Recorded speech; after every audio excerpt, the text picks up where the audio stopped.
ഇത് നമ്മളെ ആദ്യത്തെ ലൈവ് സ്ട്രീം ആണ്. ഇത് നമുക്ക് പരിപാടി പറ്റുമോ ഇല്ലേ എന്നുള്ളത് നമ്മള് പരീക്ഷിക്കാണ്. അപ്പോ ഒരുപാട് പാളിച്ചകൾ ഉണ്ടാവും. ഇന്ന് ആദ്യ ക്ഷമ ചോദിക്കാണ്.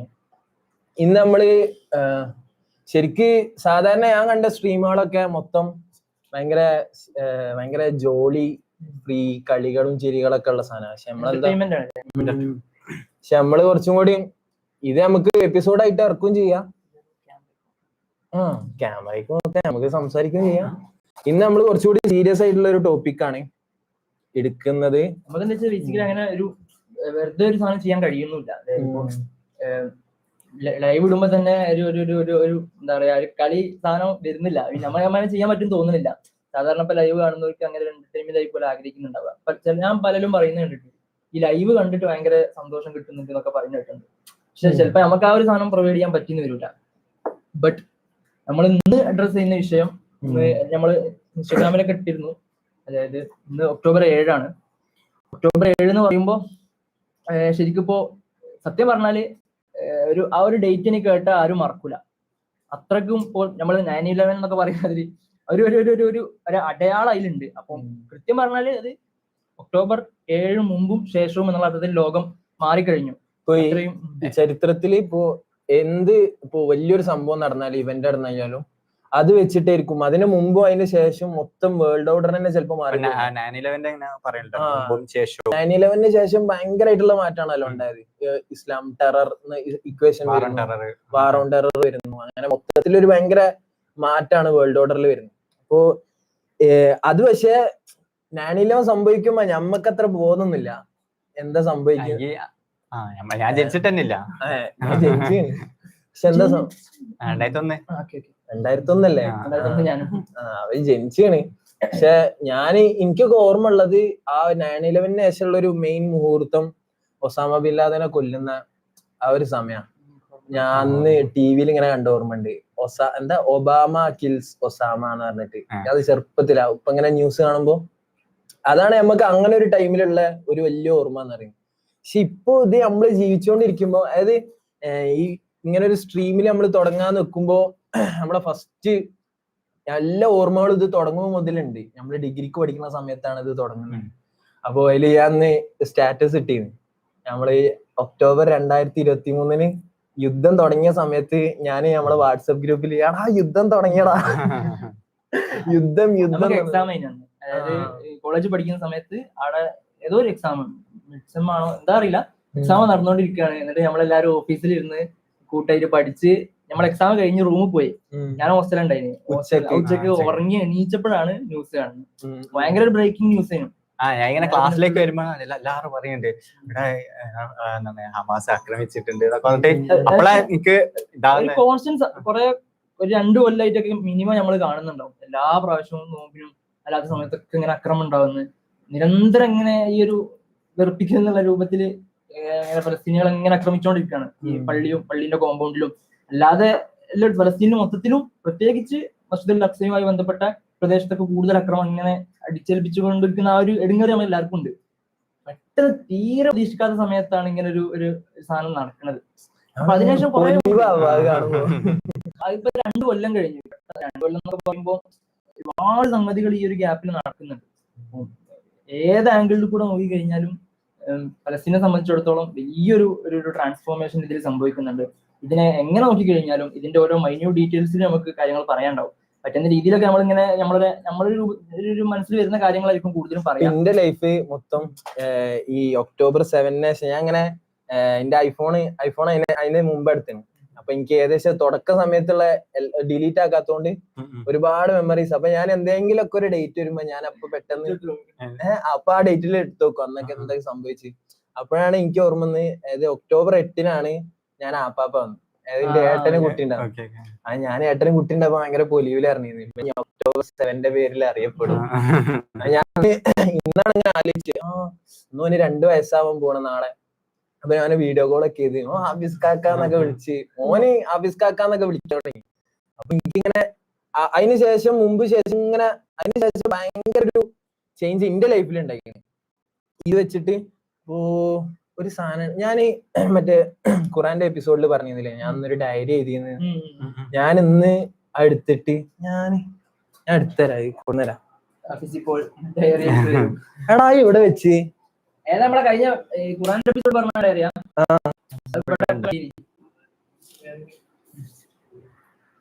ഇടോ ഇടണം,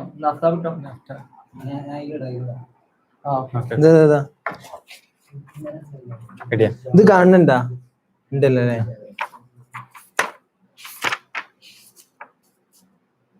അല്ലാ, ഇതിൽ ഒക്ടോബർ ഞാൻ ഇപ്പൊ കുറച്ചു മുമ്പ് എടുത്തിട്ടുണ്ടായിരുന്നുള്ളൂ. എന്താ 18-ാം തീയതി. ഇത് നിങ്ങൾക്ക് ഓർമ്മ ഉണ്ടാറിയാം? 18-ാം തീയതി, അതായത് ഒക്ടോബർ 8 കഴിഞ്ഞ് ഒക്ടോബർ 7 കഴിഞ്ഞ് അതിനുശേഷം 18 ആയപ്പോഴാണ്, അതായത് റിട്ടാലിയേഷൻ തുടങ്ങിയല്ലോ കുറെ. അപ്പൊ ആ സമയത്ത് ഒരു ഞായറാഴ്ചയാണ്, ഞാൻ വീട്ടിലുള്ളത്, ഹോസ്റ്റലല്ല. ഞാൻ എന്നിട്ട് അന്ന് രാവിലെ നീച്ചിട്ട് ഫസ്റ്റ് ഫോൺ നോക്കുമ്പോ, ഞാൻ പറഞ്ഞിട്ടുണ്ട് ആ എപ്പിസോഡില്, ഫസ്റ്റ് ഫോണിൽ നോക്കുമ്പോ കാണുന്നത് അല്ലെങ്കിൽ ഹോസ്പിറ്റൽ ബ്ലാസ്റ്റ് ആണ്. നിങ്ങൾക്ക് ഓർമ്മ ഉണ്ടാവും, ഒരു ഹോസ്പിറ്റലിന് പുറത്ത് കോമ്പൗണ്ടില് എന്താ ബോംബ് വർഷിച്ചു, 500 ആളോളം മരിച്ച്. അപ്പൊ ഞാൻ നീച്ചിട്ട് ഫോണിൽ ആദ്യം കാണുന്നത് ഇങ്ങനെ, അതായത് ഇങ്ങനെ ചുമരുമൊക്കെ ഇങ്ങനെ രക്തം ഇങ്ങനെ ആകെ ഒട്ടി കിടക്കുക, ആൾക്കാർ ഇങ്ങനെ നടന്നു പോകുമ്പോ അവിടെ ഇവിടെ കയ്യും കാലൊക്കെ ഇങ്ങനെ ചെതറി കിടക്കുക. അപ്പൊ അങ്ങനെ ഭയങ്കര ഒരു, ഇപ്പൊ എനിക്ക് തോന്നാ ഇപ്പൊ അങ്ങനത്തെ ഓരോ വിഷ്വൽസ് കണ്ട് കണ്ട് നമുക്ക് ശീലമായോ. അന്ന് നമ്മൾ ആദ്യമായിട്ടാണല്ലോ അങ്ങനെ സാധനം കാണുന്നത്. അപ്പൊ ഇതാ അന്ന് അത് കണ്ടപ്പോ ഞാൻ ആകെ പെടഞ്ഞുപോയി. അപ്പൊ അന്ന് ആ ഒരു ഇതിൽ എഴുതിയതാണ്, ഞാൻ വായിച്ചുതരാം. ജീവിതത്തിൽ ഓർമ്മ വെച്ചതിന് ശേഷം ഇങ്ങനെ നിർത്താതെ കരഞ്ഞത് ഇന്നാണ്. പക്ഷേ ഈ വേർപാടിന് വല്ലാത്തൊരു കനമുണ്ട്. ഫലസ്തീനിലെ സഹോദരന്മാർ, ഉമ്മമാർ, അനിയന്മാർ, വാപ്പമാർ, എത്ര പേര് മരിച്ചു എന്ന് അവർക്ക് എണ്ണമെടുക്കാൻ പോലും ആകുന്നില്ല പോലും. അന്ന് അങ്ങനെ സിറ്റുവേഷൻ ആയിരുന്നു. അതായത് 500 ആളാണ് മരിച്ചത്, 500 ആളുകളാണ് മരിച്ചതെന്ന് ഹമാസ് പറയുന്നു. അപ്പൊ മറ്റൊരു പറയുന്നു അത്ര ഒന്നും ഇല്ല. അപ്പൊ അങ്ങനെ ഒരു സിറ്റുവേഷനാണ്. ഉടലും കൈയും വേർപെട്ട് ഷഹീദുമാർ.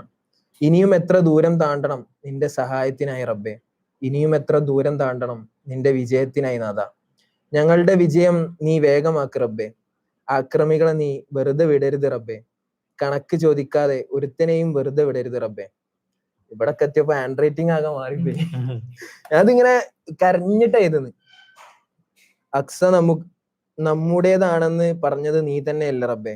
അല്ലാഹുമ്മ ഹ്ഫിദ്ഹും, അല്ലാഹുമ്മ കുല്ലഹും ഔനം വനസീറ വമുഅയ്യിദൻ വളഹീറ, അല്ലാഹുമ്മ ഹർരിൽ മസ്ജിദുൽ അഖ്സ, അല്ലാഹുമ്മ തഖബ്ബൽ ശുഹദാഹും യാ കരീം, അല്ലാഹുമ്മ ഫർരിജ് ഹമ്മഹും വനഫിസ് കർബഹും വഹ്ഫിദ് ഔലാദഹും, അല്ലാഹുമ്മ അൻസുർഹും, അല്ലാഹുമ്മ അർഹം മൗലാഹും, അല്ലാഹുമ്മ അർഹം മൗതാഹും, അല്ലാഹുമ്മ തഖബ്ബൽ ശുഹദാഅഹും യാ കരീം, അല്ലാഹുമ്മ ഇന്നാ നസ്അലുക്കൽ ഫത്ഹ യാ കരീം.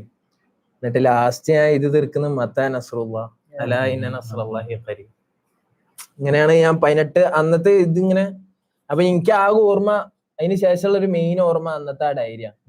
നിങ്ങൾക്കൊക്കെ എന്തൊക്കെ അന്ന് അതിന് ശേഷം ഉണ്ടായ റിഫ്ലക്ഷൻസും അന്നത്തെ വല്ല അനുഭവങ്ങളും? ഇന്ത്യയില് എനിക്ക് തോന്നുന്നു അതിന് മുമ്പ് ഫലസ്തീനെ പറ്റി നമ്മള് സാധാ എന്താണ് പത്രങ്ങളിൽ വരുന്ന അല്ലെങ്കിൽ ന്യൂസ് ചാനലിൽ വരുന്ന ഇതാണ് കൂടുതലായിട്ടും നോക്കലുള്ളൂ. പക്ഷെങ്കിൽ ഒക്ടോബർ 7 ശേഷം ഇതിനെ പറ്റി കൂടുതൽ പഠിക്കുക, ഇതിനെപ്പറ്റി ഇതിന്റെ എന്താണ് ഫലസ്തീൻ റിലേറ്റഡ് ആയിട്ടുള്ള ഗസയായിട്ട് റിലേറ്റഡ് ആയിട്ടുള്ള ന്യൂസുകൾ അത് തപ്പിപ്പിടിച്ച് വായിക്കുക. അപ്പൊ അതുപോലെ അബൂബൈദന്റെ പ്രസംഗങ്ങളൊക്കെ ഞാൻ ഇതിന് ശേഷം കേൾക്കുന്നത്. അതിന് മുമ്പൊന്നും ഇങ്ങനത്തെ അല്ലെങ്കിൽ ഹമാസിന്റെ നേതാക്കന്മാർ ഫലസ്തീൻ നേതാക്കന്മാരെ പ്രസംഗങ്ങളോ അല്ലെങ്കിൽ ന്യൂസ് ഇതൊന്നും ഞാൻ കണ്ടിട്ടില്ല. ജസ്റ്റ് ഇങ്ങനെ ഫോട്ടോ ഇതൊക്കെ കാണാൻ നമ്മൾ ഇത്ര സീരിയസ് ആയിട്ട് ഒക്കെ പഠിക്കാൻ തുടങ്ങിയൊക്കെ അതെങ്ങനെ ഞാൻ ഇതിന് ശേഷമാണ്. എനിക്ക് എന്റെ ഒരു ഓർമ്മയിലുള്ള ഒരു സാധനം, നമ്മൾ പണ്ടൊക്കെ ഈ ലിറ്റിൽ സ്കോളർ ഉണ്ടാവും മലർവാടിന്റെ. അപ്പൊ ഇതില് സംഭവം നമ്മളെ മീഡിയ വണ്ണിൽ മീഡിയ വണ്ണില് ഔട്ട്, മീഡിയ വണ്ണിലല്ല അതിന്റെ മുമ്പ് കാസറ്റ് ആയിട്ട് ഔട്ട് ചെയ്യുന്നു. അതായത് ലിറ്റിൽ സ്കോളറിൽ മത്സരം നടന്നതിന് ശേഷം അത് കാസറ്റ് രൂപത്തിൽ ക്വിസ് ആണല്ലോ, എല്ലാവർക്കും ഉപകാരപ്പെടാൻ വേണ്ടിയിട്ട് കാസറ്റ് ഔട്ട് ചെയ്യും. അന്നാണ് ഈ മരുപ്പച്ചൊക്കെ ഇറങ്ങുന്ന ടൈമിൽ. ഈ മരുപ്പച്ച ഈ ഹോം ഫിലിമുകളൊക്കെ ഇറങ്ങിയിട്ട് അതിങ്ങനെ വെള്ളിയാഴ്ച കളക്ട് ചെയ്യുന്ന പരിപാടി. അപ്പൊ അതിലുള്ളൊരു സീഡി ആയിരുന്നു ഈ ലിറ്റിൽ സ്കോളർ മത്സരം. അതില് ഇപ്പൊ എനിക്ക് ഓർമ്മയില്ല, പക്ഷെ അന്ന് എല്ലാ ക്വസ്റ്റ്യനുകളും എനിക്ക് മനപ്പാടായിരുന്നു. ആ ക്വിസിൽ വന്ന എല്ലാ ക്വസ്റ്റ്യൻ ഞാൻ ഇരുന്ന് തന്നെ കാണാം. ഓരോ ക്വസ്റ്റ്യൻസും അതിലൊരു ക്വസ്റ്റ്യൻ ഇതായിരുന്നു, ഈ സ്വന്തം നാട്ടിൽ അഭയാർത്ഥികളെ പോലെ ജീവിക്കേണ്ടി വരുന്ന ജനത ഏതാണെന്ന് ഒരു ക്വസ്റ്റ്യന്. കുറെ ആൾക്കാർ ഇങ്ങനെ തുനീഷ്യ അതൊക്കെ ഇങ്ങനെ പറയാം, അവസാനം ഒരു ചങ്ങായി ഫലസ്തീൻ പറയും. അപ്പൊ അത് എനിക്ക് എന്റെ ഒരു ഓർമ്മയില് ഏറ്റവും ഫസ്റ്റ് എൻകൗണ്ടർ അതാണ്. ഫലസ്തീൻ എന്നുള്ള ഒരു കോഴ്സിലേക്കുള്ള ഫസ്റ്റ് എൻകൗണ്ടർ എന്റെ ഓർമ്മയിൽ ഈ ഒരു ക്വസ്റ്റ്യനും അത് പിന്നെയും ഇങ്ങനെ റിപ്പീറ്റ് ചെയ്ത് കേൾക്കാം. ചില സ്വന്തം നാട്ടിൽ നല്ല രസമുണ്ട് കേൾക്കാൻ. സ്വന്തം നാട്ടിൽ അഭയാർത്ഥികളെ പോലെ ജീവിക്കേണ്ടി വരുന്ന ജനത ഏതാണ് ക്വസ്റ്റ്യൻ. അപ്പൊ കുറെ ആൾക്കാർ കുറെ അവസാനം ഫലസ്തീൻ. അപ്പൊ അന്ന് വളരെ ചെറുതാണ് നമ്മൾ എത്രയിലായിരിക്കും, 5-ലോ 4-ലോ അങ്ങനെ എന്തെങ്കിലുമൊക്കെ ആയിരിക്കും. ആ ഒരു ക്വസ്റ്റ്യന് പിന്നെ ഇങ്ങനെ എടുത്ത് ആ ഒരു ക്വിസ് ഇങ്ങനെ എടുത്ത് കേൾക്കുക. പിന്നെ അതിലത്തെ കുറെ ക്വസ്റ്റ്യൻസ് ഈ ഒരു കോഴ്സിലേക്ക് ഇങ്ങനെ നയിക്കുന്ന ക്വസ്റ്റ്യൻസ്. അതാണ് ഫസ്റ്റ് ഒരു എൻകൗണ്ടർ.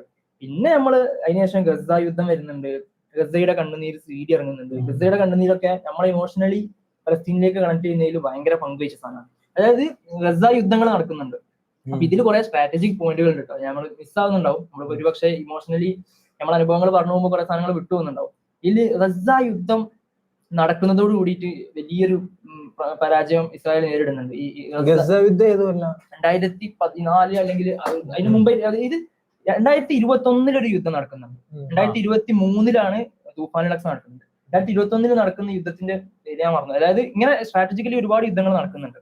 അതിൽ ഗസ യുദ്ധം എന്ന് അറിയപ്പെടുന്ന ഒരു യുദ്ധം നടക്കുകയും അത് ഭയങ്കരമായിട്ട് ഡിവാസ്റ്റേറ്റിംഗ് ആയിട്ടുള്ള ഒരു ഗസയുടെ മേലുള്ള ഉപരോധം ഒക്കെ അന്നാണ് സ്റ്റാർട്ട് ചെയ്യുന്നത്. അപ്പൊ അതിലൊരുപാട് ആൾക്കാർ കൊല്ലപ്പെടുകയും അതാണ് പിന്നീട് ഒരു ഡോക്യുമെന്ററി ആക്കി ഇറക്കി അത് മലയാളത്തിലേക്ക് ട്രാൻസ്ലേറ്റ് ചെയ്തിട്ടാണ് ഗസയുടെ കണ്ണുനീർ എന്ന് പറഞ്ഞിട്ട് ഇവരിറക്കുന്നത്. ഒരു മലയാളം ചാനൽ ഇറക്കുന്നുണ്ട്. അപ്പൊ അത് നമ്മളെ ഇമോഷണലി അതിൽ കുട്ടികൾ കൊല്ലപ്പെടുക, ടാങ്കറുകൾ കൊണ്ട് ബോംബ്, അങ്ങനെ ഒരു എല്ലാ വിഷ്വൽസ് അതിൽ ചേർത്തിട്ട് നമുക്ക് ഭയങ്കര ഇമോഷണലി കണക്ട് ചെയ്യുന്ന രീതിയിലാണ് അത് ഡെപിക്ട് ചെയ്തിട്ടുണ്ടായിരുന്നു. അതാണ് നമ്മളെ ചെറുപ്പത്തിൽ എൻകൗണ്ടർ. പിന്നെ അതിന് ശേഷം നമ്മൾ നിരന്തരം ഇങ്ങനെ ന്യൂസിലൊക്കെ നമ്മളെ ലൈഫിൽ ഒരു സമയം പോലും നമ്മൾ ഒരു നിലച്ചിട്ടുണ്ടാവില്ല. ചുരുക്കി പറഞ്ഞാൽ നമ്മളെ എല്ലാ സമയത്തും എന്താ പറയാ ഒരു തോട്ട് ഉണ്ടാവും. ഫലസ്തീൻ എന്നുള്ള ഒരു ഇതിലേക്കുള്ള ഒരു തോട്ട് എപ്പോഴും ഉണ്ടാവും. പക്ഷെ അത് കുറച്ചും കൂടി നിരന്തരത്തോട് കൂടിയിട്ട് വരുന്നത് October 7 ശേഷമാണ്. വെച്ചാല് അത് ചിലപ്പോ ദിവസങ്ങൾ എന്നുള്ളതിലേക്ക് എത്തുന്നത് ചിലപ്പോൾ October 7 ആയിരിക്കും. അപ്പോ ചുരുക്കി പറഞ്ഞാൽ October 7 എന്ന് പറയുന്നത് ഞാൻ ഇങ്ങനെ ആലോചിച്ചു, October 7 ഇല്ലായിരുന്നെങ്കിൽ ഇത്രത്തോളം ലോകം ഗസയിലേക്ക് എത്തുമായിരുന്നു, അല്ലെങ്കിൽ ഇത്രത്തോളം ആളുകള് ഗസയില് ഇന്നിപ്പോ ഒരു കണ്ടന്റ് നമ്മളെ ഔട്ട് ചെയ്തില്ലേ, അതായത് ഗസയെ തുടച്ചു നീക്കാനൊരു ഉദ്ദേശിച്ചു. പക്ഷെ ലോകം മൊത്തം ഗസയായി ഫലസ്തീനായി മാറുന്ന അവസ്ഥയാണ് ഇപ്പൊ. ഒറ്റപ്പെട്ട അവസ്ഥയാണ്. ആലോചിച്ച് നോക്കി, ബ്രിട്ടനും കാനഡ പോലെയുള്ള രാജ്യങ്ങളാണ് ഇസ്രായേൽ എന്ന രാജ്യം സ്ഥാപിക്കാൻ പണിയെടുക്കുന്നത്. ഫസ്റ്റ് സ്റ്റേജില് ലാൻഡിനും പർച്ചേസിംഗുമായിട്ട് ബന്ധപ്പെട്ടും അതിലേക്കുള്ള ആളുകളെ മൈഗ്രേറ്റ് ചെയ്യിപ്പിക്കുന്നതായിട്ട് ബന്ധപ്പെട്ടും ഇങ്ങനെയുള്ള എല്ലാ മെയിൻ പണികൾ എടുക്കുന്ന രാജ്യങ്ങളാണ് ഈ ബ്രിട്ടൻ പോലെയുള്ള രാജ്യങ്ങൾ. അവിടെ ഓല തട്ടകത്തിലാണ് ഈ ആളുകൾ പ്രക്ഷോഭത്തിലും അവരുടെ പോളിസികളിലാണ് വലിയ മാറ്റങ്ങൾ വരുന്നത്. അല്ല, ഇത് എന്താണ് ഇസ്രായേലിനെ സ്ഥാപിക്കാൻ പണിയെടുത്ത രാജ്യങ്ങൾ ബ്രിട്ടൻ എന്താണ് ഇപ്പൊ ഫലസ്തീനെ അംഗീകരിക്കേണ്ട അവസ്ഥ വരികയാണ്. അപ്പം ഇത്രയൊരു ലോകം മൊത്തം ഗസയെ പരിഗണിക്കാതെ ഒരാൾക്ക് മുമ്പോട്ട് പോകാൻ കഴിയില്ല. ഒരു പരിപാടിക്കും ഗസയെ അഡ്രസ് ചെയ്യാതെ മുന്നോട്ട് പോകാൻ കഴിയില്ല. ഒരാൾക്കും ഗസയിൽ അഭിപ്രായം പറയാതെ മുന്നോട്ട് പോകാൻ കഴിയാത്ത അവസ്ഥയിലേക്ക് ഈ ഒരു October 7 എന്നുള്ള ഒരു സംഗതി നമ്മൾ എത്തിച്ചിട്ടുണ്ട്. അപ്പൊ അതിന്റെ ഒരു വിജയമാണത്. സ്വാഭാവികമായിട്ടും നമ്മൾ പലപ്പോഴും ആലോചിക്കും എത്രത്തോളം നാശനഷ്ടങ്ങൾ ഉണ്ടായില്ലേന്ന്. ഞാൻ മനസ്സിലാക്കുന്നത്, ആത്മാർത്ഥമായിട്ട് ഞാൻ വിശ്വസിക്കുന്നത്, October 7 എന്ന് പറയുന്നത് ഇസ്രായേലിനെ ഇല്ലാതാക്കാൻ വേണ്ടി ഉണ്ടാക്കിയ ഒരു അറ്റാക്ക് അല്ല. ഇസ്രായേലിനെ കൊല്ലണം അല്ലെങ്കിൽ പൂർണ്ണമായി നശിപ്പിക്കണം എന്ന ഉദ്ദേശത്തോടുകൂടി ഹമാസ് പ്ലാൻ ചെയ്തൊരു അറ്റാക്ക് അല്ല October 7. മറിച്ച് അതിന്റെ നെഞ്ചിലേക്ക് കറക്കുന്ന ഒരു കടാര മാത്രമാണ്. അപ്പൊ ഈ ഒരു അറ്റാക്ക് കൊണ്ട് ഇസ്രായേൽ ഇല്ലാതാവുമെന്ന് ഗസക്കാർ വിചാരിക്കും, ഹമാസ് വിചാരിക്കും? തീർച്ചയായിട്ടും ഇല്ല. ഈ അറ്റാക്കിലൂടെ ഉണ്ടാവും എന്താന്ന് വെച്ചാൽ ഒരു വിത്ത് അവിടെ പാകും.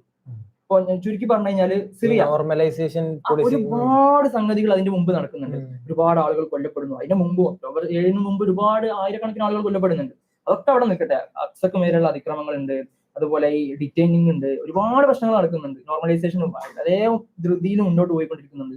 ഇതൊക്കെ തകർത്തുകൊണ്ടാണ് ഈ തൂഫാൻ അൽ അക്സ വരുന്നത്. അപ്പൊ ഇതോട് കൂടിയിട്ട് ഇസ്രായേൽ ഇല്ലാതാവുമെന്ന് ആരും വിചാരിക്കുന്നില്ല. ഈ ഒരു അറ്റാക്കോട് കൂടിയിട്ട് എന്തെങ്കിലും ഇസ്രായേൽ ഇല്ലാതാകും, അല്ലെങ്കിൽ ഏത് വിധത്തിൽ ആലോചിച്ച് കഴിഞ്ഞാലും ഇസ്രായേൽ ഇല്ലാതാവും വിശ്വസിക്കുന്നില്ല. പക്ഷെ ഇത് ഉണ്ടാക്കുന്ന ഒരു വിത്ത്, ഇത് നടുന്നൊരു വിത്ത് ഉണ്ട്. അപ്പൊ അതിന് ഒരു എക്സാമ്പിൾ ഡോക്ടർ മുഖ്താർ ഷങ്കീതി പറയുന്ന ഒരു എക്സാമ്പിൾ എന്താണെന്ന് വെച്ചാല്, ഇപ്പൊ സിറിയയും ഫലസ്തീനും അഭേദ്യമായ ബന്ധമുള്ള രാജ്യമാണ്. ഇപ്പൊ എത്രത്തോളം എന്ന് വെച്ചാല് നമ്മളിപ്പോ സിറിയ ലിബറേറ്റഡ് ആയി, അല്ലെങ്കിൽ സിറിയ ബഷാർ അൽ അസദിൽ നിന്ന് ഫ്രീ ആയി. അപ്പം ആ ഒരു സാധനത്തിന് ഗസക്ക് ഭയങ്കര ഇമ്പോർട്ടൻസ് ഉണ്ട്. ചുരുക്കി പറഞ്ഞാല് സിറിയ നമ്മൾക്ക് പൊതുവെ കാണുമ്പോൾ നമുക്ക് തോന്നൂല ഫലസ്തീനും സിറിയ എങ്ങനെ ബന്ധപ്പെട്ടിരിക്കുന്നത്. ഗസയിലെ തൂഫാൻ അൽ അക്സ എങ്ങനെയാണ് സിറിയ ലിബറേറ്റ് ചെയ്യുന്നത് സഹായിക്കാൻ നമുക്ക് ഒരിക്കലും മനസ്സിലാവില്ല. പക്ഷെ സിറിയക്കാരുടെ ഊർജ്ജം എന്ന് പറയുന്നത് ഈ ഇത്രയും കഴിവ്, ഇത്രയും ചെറിയ രീതിയിൽ സന്നാഹങ്ങളും ആയുധങ്ങളും ഉള്ള ഒരു ടീം ഇസ്രായേലിനെ ഇങ്ങനെ അറ്റാക്ക് ചെയ്യാനും ഇത്ര ഭയപ്പെടുത്താനും സാധിക്കുന്നുണ്ടെങ്കിൽ സിറിയക്ക് എന്തുകൊണ്ട് പറ്റൂല? നമുക്ക് അതിനേക്കാളും വലിയ റിസോഴ്സസുകളുണ്ട്, നമുക്ക് അതിനേക്കാളും വലിയ സന്നാഹങ്ങളുണ്ട്, അതിനേക്കാളും വലിയ ചാൻസുകളുണ്ട്, ആളുകളുണ്ട്. അവിടെ ജനങ്ങൾ മൊത്തം ഒരു പക്ഷമാണ്, ഭരണാധികാരികൾ മാത്രമാണ് വേറെ പക്ഷം. അപ്പൊ അതുകൊണ്ട് സിറിയക്കാരെ പ്രചോദിപ്പിച്ചത് ഒരു പക്ഷേ തൂഫാനുൽ അക്സയായിരിക്കും. അങ്ങനെ നിരീക്ഷിക്കുന്നുണ്ട് പണ്ഡിതന്മാര്. അപ്പൊ അങ്ങനെ ബന്ധമുള്ള രാജ്യമാണ് ഫലസ്തീനും സിറിയയും. ചുരുക്കി പറഞ്ഞാൽ ഈ ഈജിപ്തും സിറിയയും ഇവിടൊക്കെ എന്തൊക്കെ നടക്കുന്നോ, ഗസയിൽ നടക്കുന്നതും ഇവിടെ നല്ല ബന്ധമുണ്ടാവും. ഈജിപ്തിനെ പ്രീഡപ്പെടുത്താതെ ഒരിക്കലും ഫലസ്തീനെ പൂർണ്ണമായിട്ട് കൺട്രോൾ ചെയ്യാൻ ഇസ്രായേലിന് കഴിയില്ല. അങ്ങനെയുള്ള ഒരുപാട് കാര്യങ്ങളുണ്ട്. ഞാൻ പറഞ്ഞു തരുന്നത്, ഞാൻ ഈ വിത്ത് പാകുന്നതിനെ കുറിച്ച് പറഞ്ഞപ്പോഴാണ്, സിറിയയില് ഈ ഫലസ്തീൻ രൂപീകരിക്കുന്ന സമയത്ത് ഒരുപാട് ആളുകൾ സിറിയയിൽ നിന്ന് ഫലസ്തീനു വേണ്ടിയിട്ട് പോരാടുന്നുണ്ട്. ഇസുദ്ദീൻ ഖസ്സാം, അതായത് ഇസുദ്ദീൻ ഖസ്സാം എന്ന് പറയുന്ന ഹമാസിന്റെ ഖസ്സാം ബ്രിഗേഡിന്റെ പേര് വരുന്നത് ഇസുദ്ദീൻ ഖസ്സാം എന്ന് പറയുന്ന വ്യക്തിയിൽ നിന്നാണ്. ആ വ്യക്തി സിറിയക്കാരനാണ്. സിറിയയിൽ നിന്ന് ബ്രിട്ടീഷുകാർക്കെതിരെ പോരാട്ടം നയിച്ച വ്യക്തിയാണ്. ഇപ്പൊ സിറിയയിൽ അമേദ്യമായ ഈ ഫലസ്തീനായിട്ടുള്ള ബന്ധമുണ്ട്. അപ്പൊ അവിടെ ഈ ഫസ്റ്റ് സ്റ്റേജിൽ ഈ പോരാടുന്ന ആളുകളുണ്ട്. ഇപ്പോ സിറിയയുടെ പോരാട്ടത്തിന്, വിമോചനത്തിന്, അല്ലെങ്കിൽ അൾജീരിയയുടെ പോരാട്ടത്തിനൊക്കെ നേതൃത്വം നൽകിയ അമീർ അബ്ദുൽ ഖാദർ, നമ്മള് അബ്ദുൽ ഖാദർ ജസായിരി ഒക്കെ, അവരൊന്നും ലിബറേഷന് വേണ്ടിയിട്ടല്ല പണിയെടുത്തത്, ആ വിത്ത് ഭാഗമാണ്. ഇപ്പൊ തൂഫാനുൽ അക്സ ഇവർ ഈ ഫസ്റ്റ് സ്റ്റേജ് എടുക്കാൻ അത്രയും ത്യാഗം ചെയ്തു. ഇത്രയും ഈ ഫലസ്തീന്റെ കോഴ്സ്, ഇതിന്റെ ഒരു പാറ്റേൺ ഇങ്ങനെ വേറെ ഏതോ ദിശയിലേക്ക് പോയിക്കൊണ്ടിരിക്കുമ്പോൾ അതിനെ തിരിച്ച് റൈറ്റ് ആ ഒരു ദിശയിലേക്ക് കൊണ്ടുവരിക എന്നുള്ളൊരു ദൗത്യമാണ് ഒക്ടോബർ 7 ചെയ്തെന്നാണ് ഞാൻ വിശ്വസിക്കുന്നത്. പേഴ്സണലി എന്റെ ഒരു മാത്രം അഭിപ്രായമല്ല, ഞാൻ സ്കോളേഴ്സിൽ നിന്ന് കേട്ട അഭിപ്രായമാണ്, ഞാനൊരു അഭിപ്രായം പറയേണ്ടിയില്ലല്ലോ. അപ്പോൾ ഇതിനെ നേരായ ദിശയിലേക്ക് കൃത്യമായിട്ട് കൊണ്ടുപോകാൻ ഒക്ടോബർ 7 സാധിച്ചു. ഇനി ഒരു പുതിയ ജനറേഷൻ, വരുന്ന ജനറേഷൻ എന്ന് പറഞ്ഞു കഴിഞ്ഞാൽ കൃത്യമായിട്ട് കാര്യങ്ങൾ അറിയുന്ന, ഇത് ഇങ്ങനെ കുടഞ്ഞെണീക്കുക എന്ന് പറയില്ലേ, ഫലസ്തീനികൾ മാത്രമല്ല എല്ലാവരും, നമ്മള് സാധാരണ എല്ലാവരും, അറബികളായിക്കോട്ടെ യൂറോപ്പിലായിക്കോട്ടെ, എല്ലാവരും ഇതിനൊന്ന് ഒന്നുകൂടി ആലോചിച്ച് ഡിസിഷൻ എടുക്കുന്ന രീതിയിലേക്ക് കാര്യങ്ങൾ മാറി. എത്രത്തോളം എന്ന് പറഞ്ഞാല് ഖത്തറിനെ കുറിച്ച് ആലോചിച്ച് നോക്കി. ഇതുവരെ ഒരു ഖത്തർ എന്ന് പറയുന്ന രാജ്യത്ത് നിന്ന് ഒരു രക്തം പോലും ഈ ഫലസ്തീന്റെ കോഴ്സിലേക്ക് ചിന്തിയിട്ടില്ലായിരുന്നു. പക്ഷെ ഈ അറ്റാക്കിന്റെ ഒരു കാഠിന്യം കൊണ്ട്, അല്ലെങ്കിൽ ഇതിന്റെ ഒരു നാനാഭാഗത്തുനിന്നുള്ള പ്രഷർ മൂലം ഇസ്രായേൽ എന്താ ചെയ്യുന്നത് ഇസ്രായേലിന് പോലും അറിയില്ല. അങ്ങനെ ഖത്തറിനെ പോലും അറ്റാക്ക് ചെയ്യേണ്ടി വന്നു. അറ്റാക്ക് ചെയ്തതോടുകൂടി ഖത്തറിലെ ഒരു വ്യക്തി മരണപ്പെടുന്നുണ്ട്, ഒരു സെക്യൂരിറ്റി ഓഫീസർ. അതിലൊരു സെക്യൂരിറ്റി ഓഫീസർ മരണപ്പെടുന്നുണ്ട്. അപ്പൊ അവിടെ എന്താ സംഭവിക്കുന്ന വെച്ചാൽ, ഖത്തറികളുടെ രക്തവും ഫലസ്തീനികളുടെ രക്തവും ആദ്യമായിട്ട് ഒന്നിക്കണം ഈ കോഴ്സിന് വേണ്ടിയിട്ട്. അപ്പൊ അങ്ങനെ ഏതർത്ഥത്തിൽ നോക്കിക്കഴിഞ്ഞാലും ഒരുപക്ഷെ ഒരുപാട് ആംഗിളിലൂടെ നോക്കുമ്പോ മിലിറ്ററി, ഖത്തറിന് മാത്രമല്ലല്ലോ, ഇസ്രായേൽ ഈ ഒക്ടോബർ 7 ശേഷം എത്ര രാജ്യങ്ങളാണ്, 7, 8, 9 രാജ്യങ്ങൾ ഒരേ സമയത്ത്, സിറിയ, ലെബനാന്, ഈജിപ്ത് ഇല്ലല്ലോ, പിന്നെ യമനില് തുനീഷ്യ അറ്റാക്ക് ചെയ്യുന്നുണ്ട്, ഇറാൻ അറ്റാക്ക് ചെയ്യുന്നുണ്ട്, ലെബനാൻ അറ്റാക്ക് ചെയ്യുന്നുണ്ട്. അപ്പൊ ഇതൊക്കെ ഒരു ഭ്രാന്തൻ മനോഭാവമാണെന്നാണ് പൊതുവെ നിരീക്ഷിക്കാറുള്ളത്. അപ്പൊ അതിലൂടെ അതെന്താ സംഭവിക്കുന്ന വെച്ചാൽ പ്രഷർ കൊണ്ടാണ്. ഇസ്രായേലിന് ഒരുപാട് തരത്തിലുള്ള ഈ വാർ എൻഡേപ്പിക്കാതിരിക്കാൻ ഈ നറേറ്റീവുകളുടെ വാർ പരാജയപ്പെടുന്നു, മീഡിയ വാറിൽ പരാജയപ്പെടുന്നു, മെറ്റീരിയലി ഈ ബന്ദികളുമായി ബന്ധപ്പെട്ട സോഷ്യൽ മീഡിയ ഇത് നെതന്യാഹുവിനെ സമ്മതിക്കണ്ടല്ലോ. സോഷ്യൽ മീഡിയ വാറിൽ എന്താണ് അത് $9,000 കഥ എങ്ങനെയാ അത്രത്തോളം അറിയില്ല. പക്ഷെ ഞാൻ ഒരു പോസ്റ്റ് കണ്ടിരുന്നു, അമേരിക്കയിൽ വന്നിട്ട് ഒരു പോസ്റ്റ് ഇസ്രായേലിന് അനുകൂലമായിട്ട് ഇടുന്നതിന് എത്ര $9,000. അതിപ്പം അതുപോലെ ടിക്ടോക്ക് എന്താണ് മറ്റേ ഒരു അമേരിക്കയില് സമ്പന്നനുണ്ട്, വാങ്ങിക്കുന്നുണ്ട്. കാരണം വെച്ചാൽ ഇവര് ഇസ്രായേലായിട്ട് സൈൻ ചെയ്തു. കാരണം വെച്ചാല് എങ്ങനെ നോക്കിയാലും എല്ലാ സോഷ്യൽ മീഡിയ കണ്ടന്റ് ഒക്കെ ഫുൾ ഫലസ്തീൻ അനുകൂലമാണ്. ഇസ്രായേലിന്റെ നാരേറ്റീവ്സ് ഒന്നും എവിടെയും എത്തുന്നില്ല. അപ്പൊ അതിനെ ഇതാക്കാൻ വേണ്ടിയിട്ട് കൂടുതൽ ഇപ്പോഴത്തെ ജെൻസി തലമുറ അല്ലെങ്കിൽ പുതിയ ന്യൂജൻ എന്ന് പറഞ്ഞ ആളുകൾ എന്താണ് കൂടുതലും ഇങ്ങനെ സോഷ്യൽ മീഡിയ, ഇൻസ്റ്റാഗ്രാം, ടിക്ടോക്ക് ഒക്കെ ആണല്ലോ യൂസ് ചെയ്യുന്നത്. അപ്പൊ ഇവരെ ഈ സോഷ്യൽ മീഡിയ വഴി ഇവരെ മൈൻഡ് ചേഞ്ച് ചെയ്യാന്, നെറേറ്റീവ് ക്രിയേറ്റ് ചെയ്യാൻ വേണ്ടിട്ട് എന്താണ് ഇത് പറ്റുന്നില്ല. ഇവരെത്ര കളിക്കുന്നുമോ അതിനെതിരെ പറയുകയാണ്. എനിക്ക് തോന്നുന്നത് നമ്മളെ നാട്ടില് ഒരു ടീം മാത്രമേ ഉണ്ടാവുള്ളൂ. എനിക്കിങ്ങനെ ഫീൽ ചെയ്യട്ടെ, നമ്മളൊരു തോന്നലോണ്ടാണോ അറിയില്ല. ഇത് ഇപ്പൊ ഒരു സ്കൂളിൽ മൈമ നടന്നാല് അതിനെതിരെ ഭയങ്കര 1-2 ടീമുണ്ട്. അല്ല മറ്റേ അഭിലാഷൻ മറ്റേ ഇതിന്റെ ഡിബേറ്റ് ചോദിക്കുന്നത് പോലെ 1400 കുട്ടികളെ കൊല്ലുന്ന ഒരു ടീമിന്റെ കൂടെ ബുദ്ധിയുള്ള ആർക്കെങ്കിലും നിലകൊള്ളാൻ പറ്റും, അങ്ങനെ ആർക്കെങ്കിലും നിലകൊള്ളാൻ പറ്റുമോ എന്നുള്ളതാണ് അവിടെ അടിസ്ഥാനപരമായിട്ടുള്ള ചോദ്യം. അതിനപ്പുറത്തേക്കാണ് ബാക്കിയുള്ള കാര്യങ്ങൾ. അപ്പൊ ഇങ്ങനെയുള്ള ഒരു ടീമിന്റെ കൂടെ സൈഡ് ആകുന്നുണ്ടെങ്കിൽ എന്തെങ്കിലും ഒരു പ്രശ്നം ഉണ്ടാവും. അപ്പം എത്രത്തോളം വെച്ചാല് ഞാൻ ഇപ്പൊ അടുത്താണ് ടക്കർ കാൾസൺ നമ്മളെ കമ്മ്യൂണിറ്റിയിലൊക്കെ ഓരോരുത്തർ ഇടുന്ന സമയത്ത് ഈ അമേരിക്കയിലെ റൈറ്റ് വിങ് അങ്ങനത്തെ ആൾക്കാർ പോലും ഇതിനെ സപ്പോർട്ട്, ഈ ഒരു നാരേറ്റീവിന്റെ കൂടെ ഇത് അമേരിക്കനെ ഗ്രേറ്റ് ആക്കുന്നില്ല എന്ന് പറഞ്ഞിട്ട് ഇതിന്റെ കൂടെ ചേരുന്ന അത്രയും ഒരു പബ്ലിക് നാരേറ്റീവ് ഇങ്ങനെ ആകെ തകിടം പറഞ്ഞ പോലെ ഉണ്ടായിട്ട് എന്നിട്ട് നമ്മളെ നാട്ടില് ചിലവര് ഭയങ്കര ഇടങ്ങേറ് ഫീൽ ചെയ്യുക അതിങ്ങനെ കാണുമ്പോ. തീർച്ചയായിട്ടും ഈ ഒരു സാധനം മൊമെന്റ് നമ്മൾ ഇതിൽ ആഗ്രഹിക്കുന്നത് എന്താ വെച്ചാല് ഈ ഒക്ടോബർ 7 കൂടിയിട്ട് അതൊരു നേരത്തെ പറഞ്ഞ പോലെ ഒരു യുദ്ധ ഭാഗി എന്ന് പറഞ്ഞല്ലോ. ഇതിനു മുമ്പ് ഗസ യുദ്ധത്തിനെ കുറിച്ച് പറഞ്ഞു. അത് 2008-2004 ആ ഒരു സമയത്ത് നടക്കുന്ന യുദ്ധം അത് റിസൾട്ട് ചെയ്യുന്ന എന്തിലാന്ന് പിന്നെ ചരിത്രം പറയുന്നത് അറബ് വിപ്ലവത്തിലൂടെയാണ്. അതിന്റെ ഒരു റിസൾട്ട് ആയിട്ടാണ് ആ ഒരു അവേക്കനിങ്ങിന്റെ ബാക്കി പത്രമാണ് ഈ മുല്ലപ്പൂ വിപ്ലവം. അതായത് ഈ രാജ്യങ്ങളിലൊക്കെ അലയളിപ്പ് ഉണ്ടാക്കിയിട്ടുള്ള ഈ യുദ്ധം അല്ല ഈ ഒരു പൊട്ടിപ്പുറപ്പെടൽ നടക്കുന്നത്. അപ്പൊ ഇതുപോലെ ഈ തൂഫാനുൽ അക്സ സിറിയയെ ലിബറേറ്റ് ചെയ്തിട്ടുണ്ടെങ്കിൽ അതിന് അതിൻ്റെതായ ശക്തി ഉണ്ട്. അത് ഇനിയും ഒരുപാട് വൻകഥകൾ വേദിച്ച് ഒരുപാട് തരത്തിലുള്ള അലയൊലികൾ ഉണ്ടാക്കും എന്നുള്ളതാണ് നമ്മൾ വിശ്വസിക്കുന്നത്. ചില ആളുകളൊക്കെ പറയുന്നത് അറബ് സ്പ്രിംഗ് പോലും ഇനി തിരിച്ചു വരുമോ, അല്ലെങ്കിൽ റബീഉൽ അറബി പലപ്പോഴും അവസാനിച്ചു എന്നുള്ളതാണ് നമ്മൾ മനസ്സിലാക്കുന്ന ഒരു അനാലിസിസ്. പക്ഷെ അതുപോലും തിരിച്ചു വരാൻ പാകത്തിലുള്ള ഒരു ഉണർവ് എല്ലാവർക്കും ലഭിച്ചു. അത് പൊതുജനങ്ങൾക്കായിക്കോട്ടെ റൂളേഴ്സിനായിക്കോട്ടെ എല്ലാവർക്കും ഈ ഒരു ബോധ്യം വന്നു എന്നുള്ളതാണ്. പിന്നെ അതിനൊക്കെ അപ്പുറത്തേക്ക് ഈ പോളിസികളൊക്കെ അട്ടിമറിച്ചു കളഞ്ഞു. ഇസ്രായേൽ മുന്നോട്ട് കൊണ്ടുവരുന്ന എല്ലാ പദ്ധതികളെയും ഈ മിലിറ്ററി പരമായിട്ട് നോക്കുകയാണെങ്കിൽ ഇതൊരു ഭയങ്കര മിറാക്കിളാണ് ഈ ഒക്ടോബർ 7 സംഭവിച്ചത്. കാരണം നമ്മളിപ്പോ ഒരാൾ വിജയവും പരാജയവും ഒരു സംഭവം നടക്കണം എന്നുള്ളതൊക്കെ അതിന്റെ സ്കെയിൽ എന്ന് പറഞ്ഞാൽ പവർ ഉണ്ടോ നോക്കിയിട്ടാണല്ലോ. ഒരു തരത്തിലും ബാലൻസ് ആവാത്ത രണ്ട് പവറുകൾ തമ്മിലാണ് അവിടെ ഏറ്റുമുട്ടുന്നത്. അപ്പൊ അവിടെ അത്രയും ചെറിയ എന്നാ പറയാ ഫലസ്തീനികൾ ഞങ്ങളെ കൈകൊണ്ട് ഉണ്ടാക്കിയ സാധനം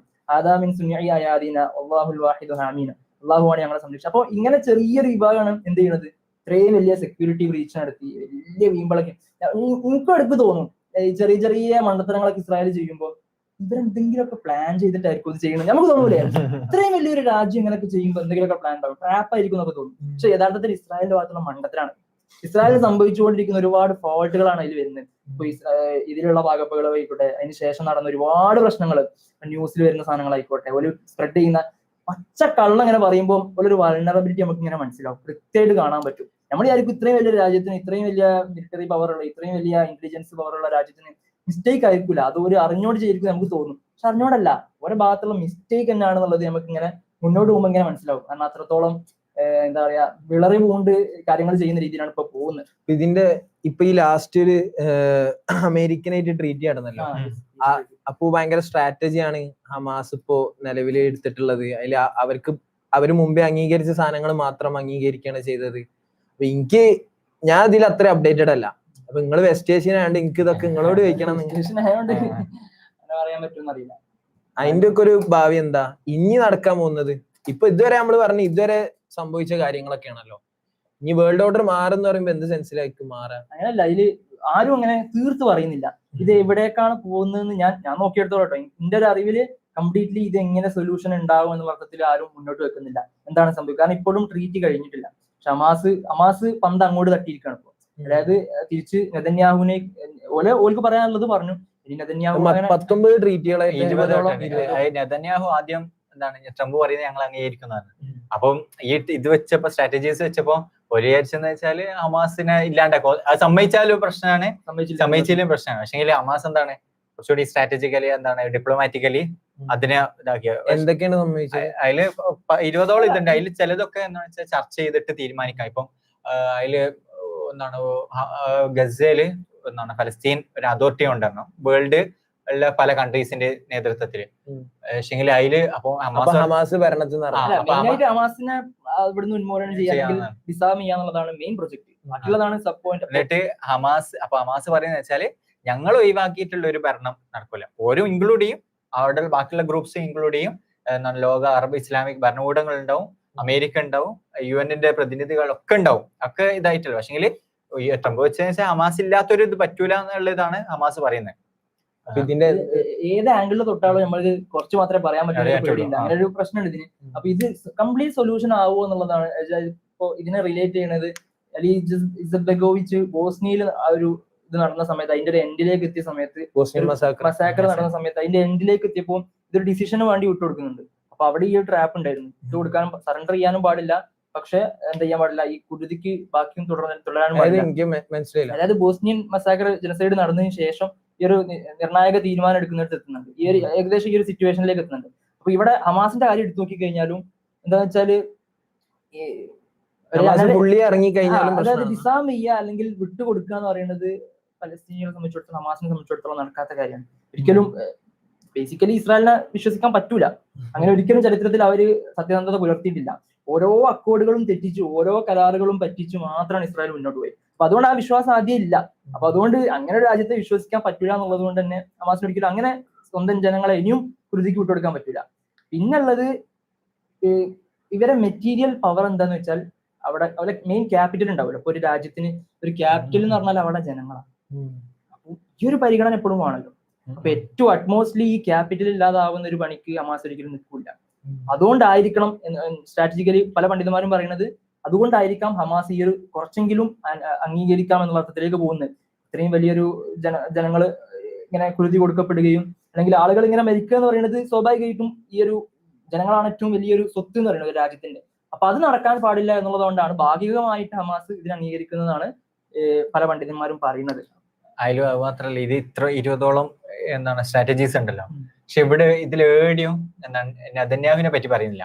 നെതന്യാഹു എന്താണ്, വാർ ക്രിമിനലാണ്, എന്താണ് അതിന്റെ യുദ്ധ കുറ്റവാളിയാണ് UN ഇത് പ്രകാരം. അപ്പൊ കൺവെൻഷൻസിലെ ഏകദേശം എല്ലാം പക്കാ ജനസൈഡാണ്. അന്താരാഷ്ട്ര നിയമങ്ങളെ ഇസ്രായേൽ എന്ന തമ്മാടി രാഷ്ട്രം നിലവിൽ വന്നു. ഡയലോഗ്, അന്താരാഷ്ട്ര നിയമങ്ങളെ കാറ്റിൽ പറത്തിക്കൊണ്ട്.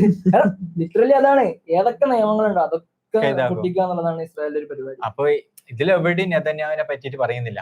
എന്നാല് അങ്ങനെ ഒരു സ്ട്രാറ്റജിക്കലി ഇതാവുമ്പോ ഡിപ്ലോമാറ്റിക്കലി എടുക്കുമ്പോ ഈ ഒരു സാധനം കൂടിയുമാണല്ലോ. കാരണം വെച്ചാല് ലോക രാഷ്ട്രങ്ങളുടെ ഇതാണ് UN സംഘടന. UN കീഴിലെ ICCന്റെ ഇതിലാണ് വാർ ക്രിമിനലായിട്ട് നെതന്യാഹുവിനെ പ്രഖ്യാപിച്ചിട്ടുള്ളത്.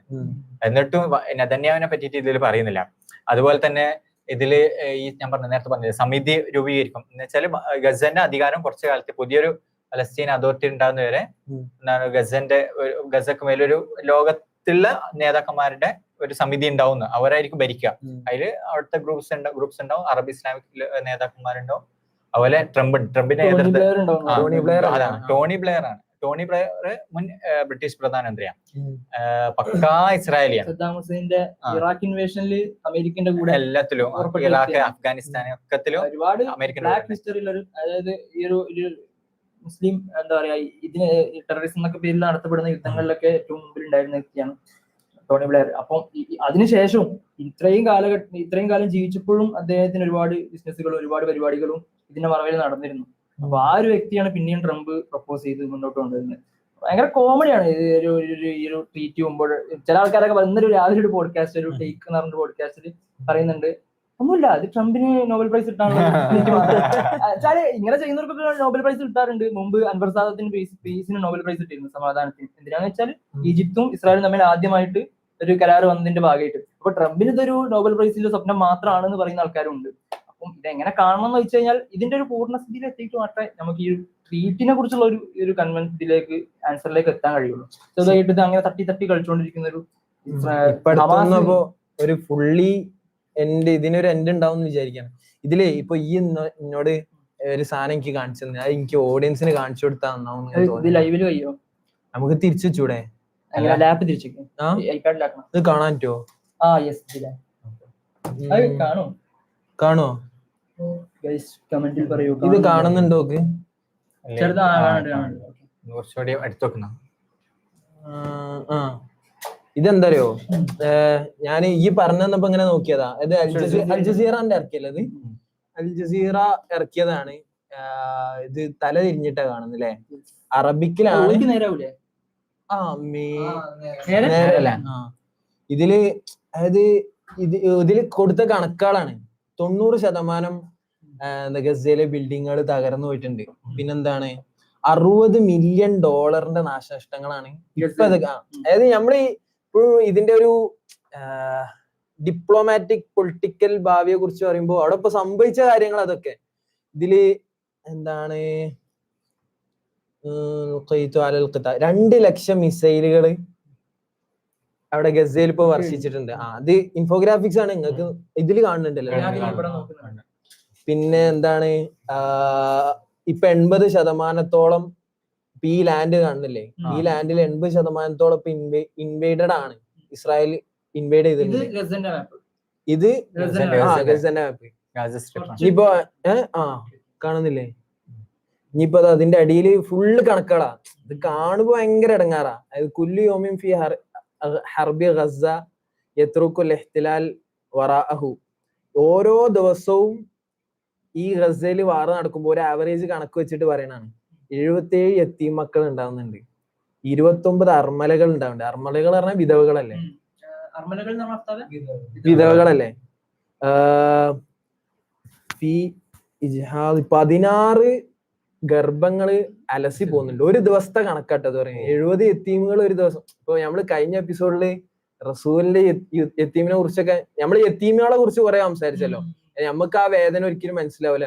പക്ഷെ ഒരു സെൻസ് പറഞ്ഞ ആ ഒരു വേദനയിലൂടെ കടന്നു പോവാണ് ഇവര് ഡെയിലി. എനിക്കിങ്ങനെ ഈ ഡാറ്റ കാണുമ്പോ മരിച്ചവരിൽ 31% കുട്ടികളാണ്, 20% സ്ത്രീകളാണ്, 35% യുവാക്കളാണ്, 15% വൃദ്ധരാണ്. ഇപ്പോ അതില് എന്താ 400 കുട്ടികള്, ഇത് കണക്ക് 400 കുട്ടികള് ജനിച്ചു മരിച്ചു.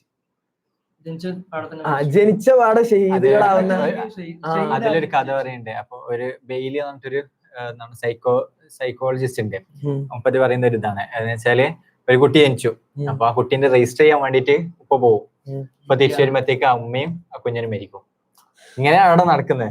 അല്ല ഇപ്പൊ വളരെ സിമ്പിൾ ആയിട്ട് ആലോചിച്ച് നോക്കി. ഇന്നിപ്പോ ട്രീറ്റ് നടന്നു, ഇപ്പൊ ഈ കരാറ് ഇപ്പൊ അങ്ങോട്ടും ഇങ്ങോട്ടും നടന്നുകൊണ്ടിരിക്കുന്നുണ്ടല്ലോ. ഇന്ന് വന്ന ന്യൂസ്, ഇന്നിപ്പോ ഒരു കാരവൻ, ഒരു ബെഡും സാധനങ്ങളും സ്റ്റൗവും ഒക്കെ ആയിട്ട് പോയിക്കൊണ്ടിരുന്ന ഒരു ഫാമിലിനെ ടാർഗറ്റ് ചെയ്ത് ഈ ഒരു ദിവസത്തിനിടയിൽ 70 ആൾക്കാരെ കൊല്ലുന്നു. ഇങ്ങനെ ഒരു രാജ്യത്തിനെ ചെയ്തുകൊണ്ടിരിക്കുന്ന രാജ്യത്തിനെ എങ്ങനെ വിശ്വസിക്കാൻ പറ്റുക? ആർക്കും വിശ്വസിക്കാൻ കഴിയില്ല. സീസ്ഫയർ ഉണ്ടാകുമ്പോ പോലും അപ്പം കൊല്ലുന്നുണ്ട് അവിടെ. ഇതിന് തൊട്ട് മുമ്പ് ഈ ഒരു ഒക്ടോബറിന് ശേഷം തന്നെ ഒരു സീസ്ഫയർ നടന്നിരുന്നു. അതിൽ കുറെ ഇതില് തടവുകാരൊക്കെ വിട്ടയച്ച അതും ലംഘിക്കുന്നവരാനല്ലേ. അപ്പൊ ഇതില് ഈ സ്പെയിനൊക്കെ ഇപ്പൊ എടുത്ത നിലപാട് ഭയങ്കര രസമാണല്ലോ. പലസ്തീനികളുടെ കൂടെ കളിക്കൂല എന്നൊക്കെ പറഞ്ഞിട്ട് ഭയങ്കര ഇസ്രായേലുകളുടെ കൂടെ കളിക്കൂല. ഇപ്പൊ ഇതില് ഉള്ളൊരു കണക്കാണ് ഷഹീദൻ മിന റിയാദിന 778 സ്പോർട്സ്മെൻ ആണ് ഈ ഒരു ഗസ ജനസൈഡില് മരിച്ചിട്ടുള്ളത്. ഇതില് പിന്നെ ബാക്കി ഇതിനെ കുറിച്ച് 254 ജേർണലിസ്റ്റുകളാണ്. ജേർണലിസ്റ്റ് കൊല്ലപ്പെട്ടാല് ലോകത്ത് എന്തൊക്കെ നടക്കുന്നുണ്ട് നമ്മൾ കേട്ടിട്ടുണ്ടാവും. മുമ്പൊക്കെ ഒരു UN-ന്റെ ഒരു ജേർണലിസ്റ്റ് എവിടെയെങ്കിലും കൊല്ലപ്പെടുമ്പോ തന്നെ ഭയങ്കരമായിട്ടുള്ള കണ്ടംനിങ്ങും രാജ്യങ്ങൾ മുഴുവൻ ഇങ്ങനെ അവർക്ക് വേണ്ടി സപ്പോർട്ട് നടക്കുകയൊക്കെ ചെയ്യുന്നുണ്ടായിരുന്നു. എന്താണ് നമ്മളിങ്ങനെ ദിനംപ്രതി ഇങ്ങനെ കേട്ടോണ്ടിരിക്കല്ലേ ആളുകൾ കൊല്ലപ്പെടും. ഇതിന്റെ ഇനി കുറച്ച് രസമുള്ള കണക്കാ. രസമുള്ള എന്ന് പറയുമ്പോ ഭയങ്കര ഇടങ്ങാറുള്ള കണക്കാളുണ്ട്. ഇങ്ങനെ ഓക്കെ,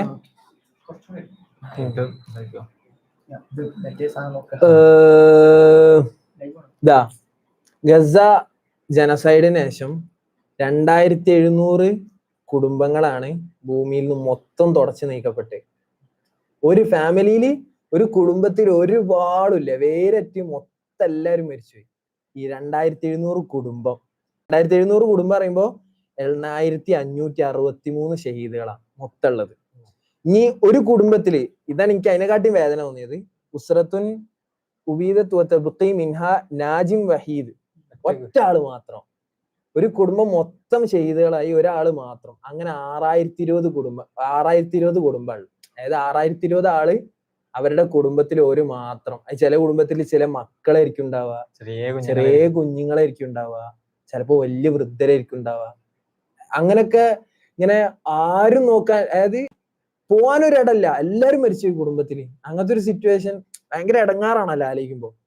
ഇനി വേറെ കുറച്ച് ഭക്ഷണത്തിന് വേണ്ടിയിട്ട് ഇവര് എന്താ ഭയങ്കര പട്ടിണിയാണല്ലോ അവിടെ നടക്കുന്നത്. നമ്മൾ സ്റ്റാർവേഷനെ കുറിച്ചൊക്കെ നമ്മള് അതിനായിട്ട് എപ്പിസോഡും ഒക്കെ ചെയ്യണം എന്നൊക്കെ വിചാരിച്ചിരുന്നു. അപ്പൊ അതുമായി ബന്ധപ്പെട്ട് അസ്നാഹ തൊലബഹും ലിൽ മുസാഅദാത്ത്, ഈ സ്റ്റാർവേഷന്റെ സമയത്ത് ഭക്ഷണത്തിന് വേണ്ടി അങ്ങനെ ആവശ്യത്തിന് പോകുമ്പോ ഷഹീദുകളായൊരു 2356 ആളാണ് ഭക്ഷണത്തിന് വേണ്ടി പോകുമ്പോ.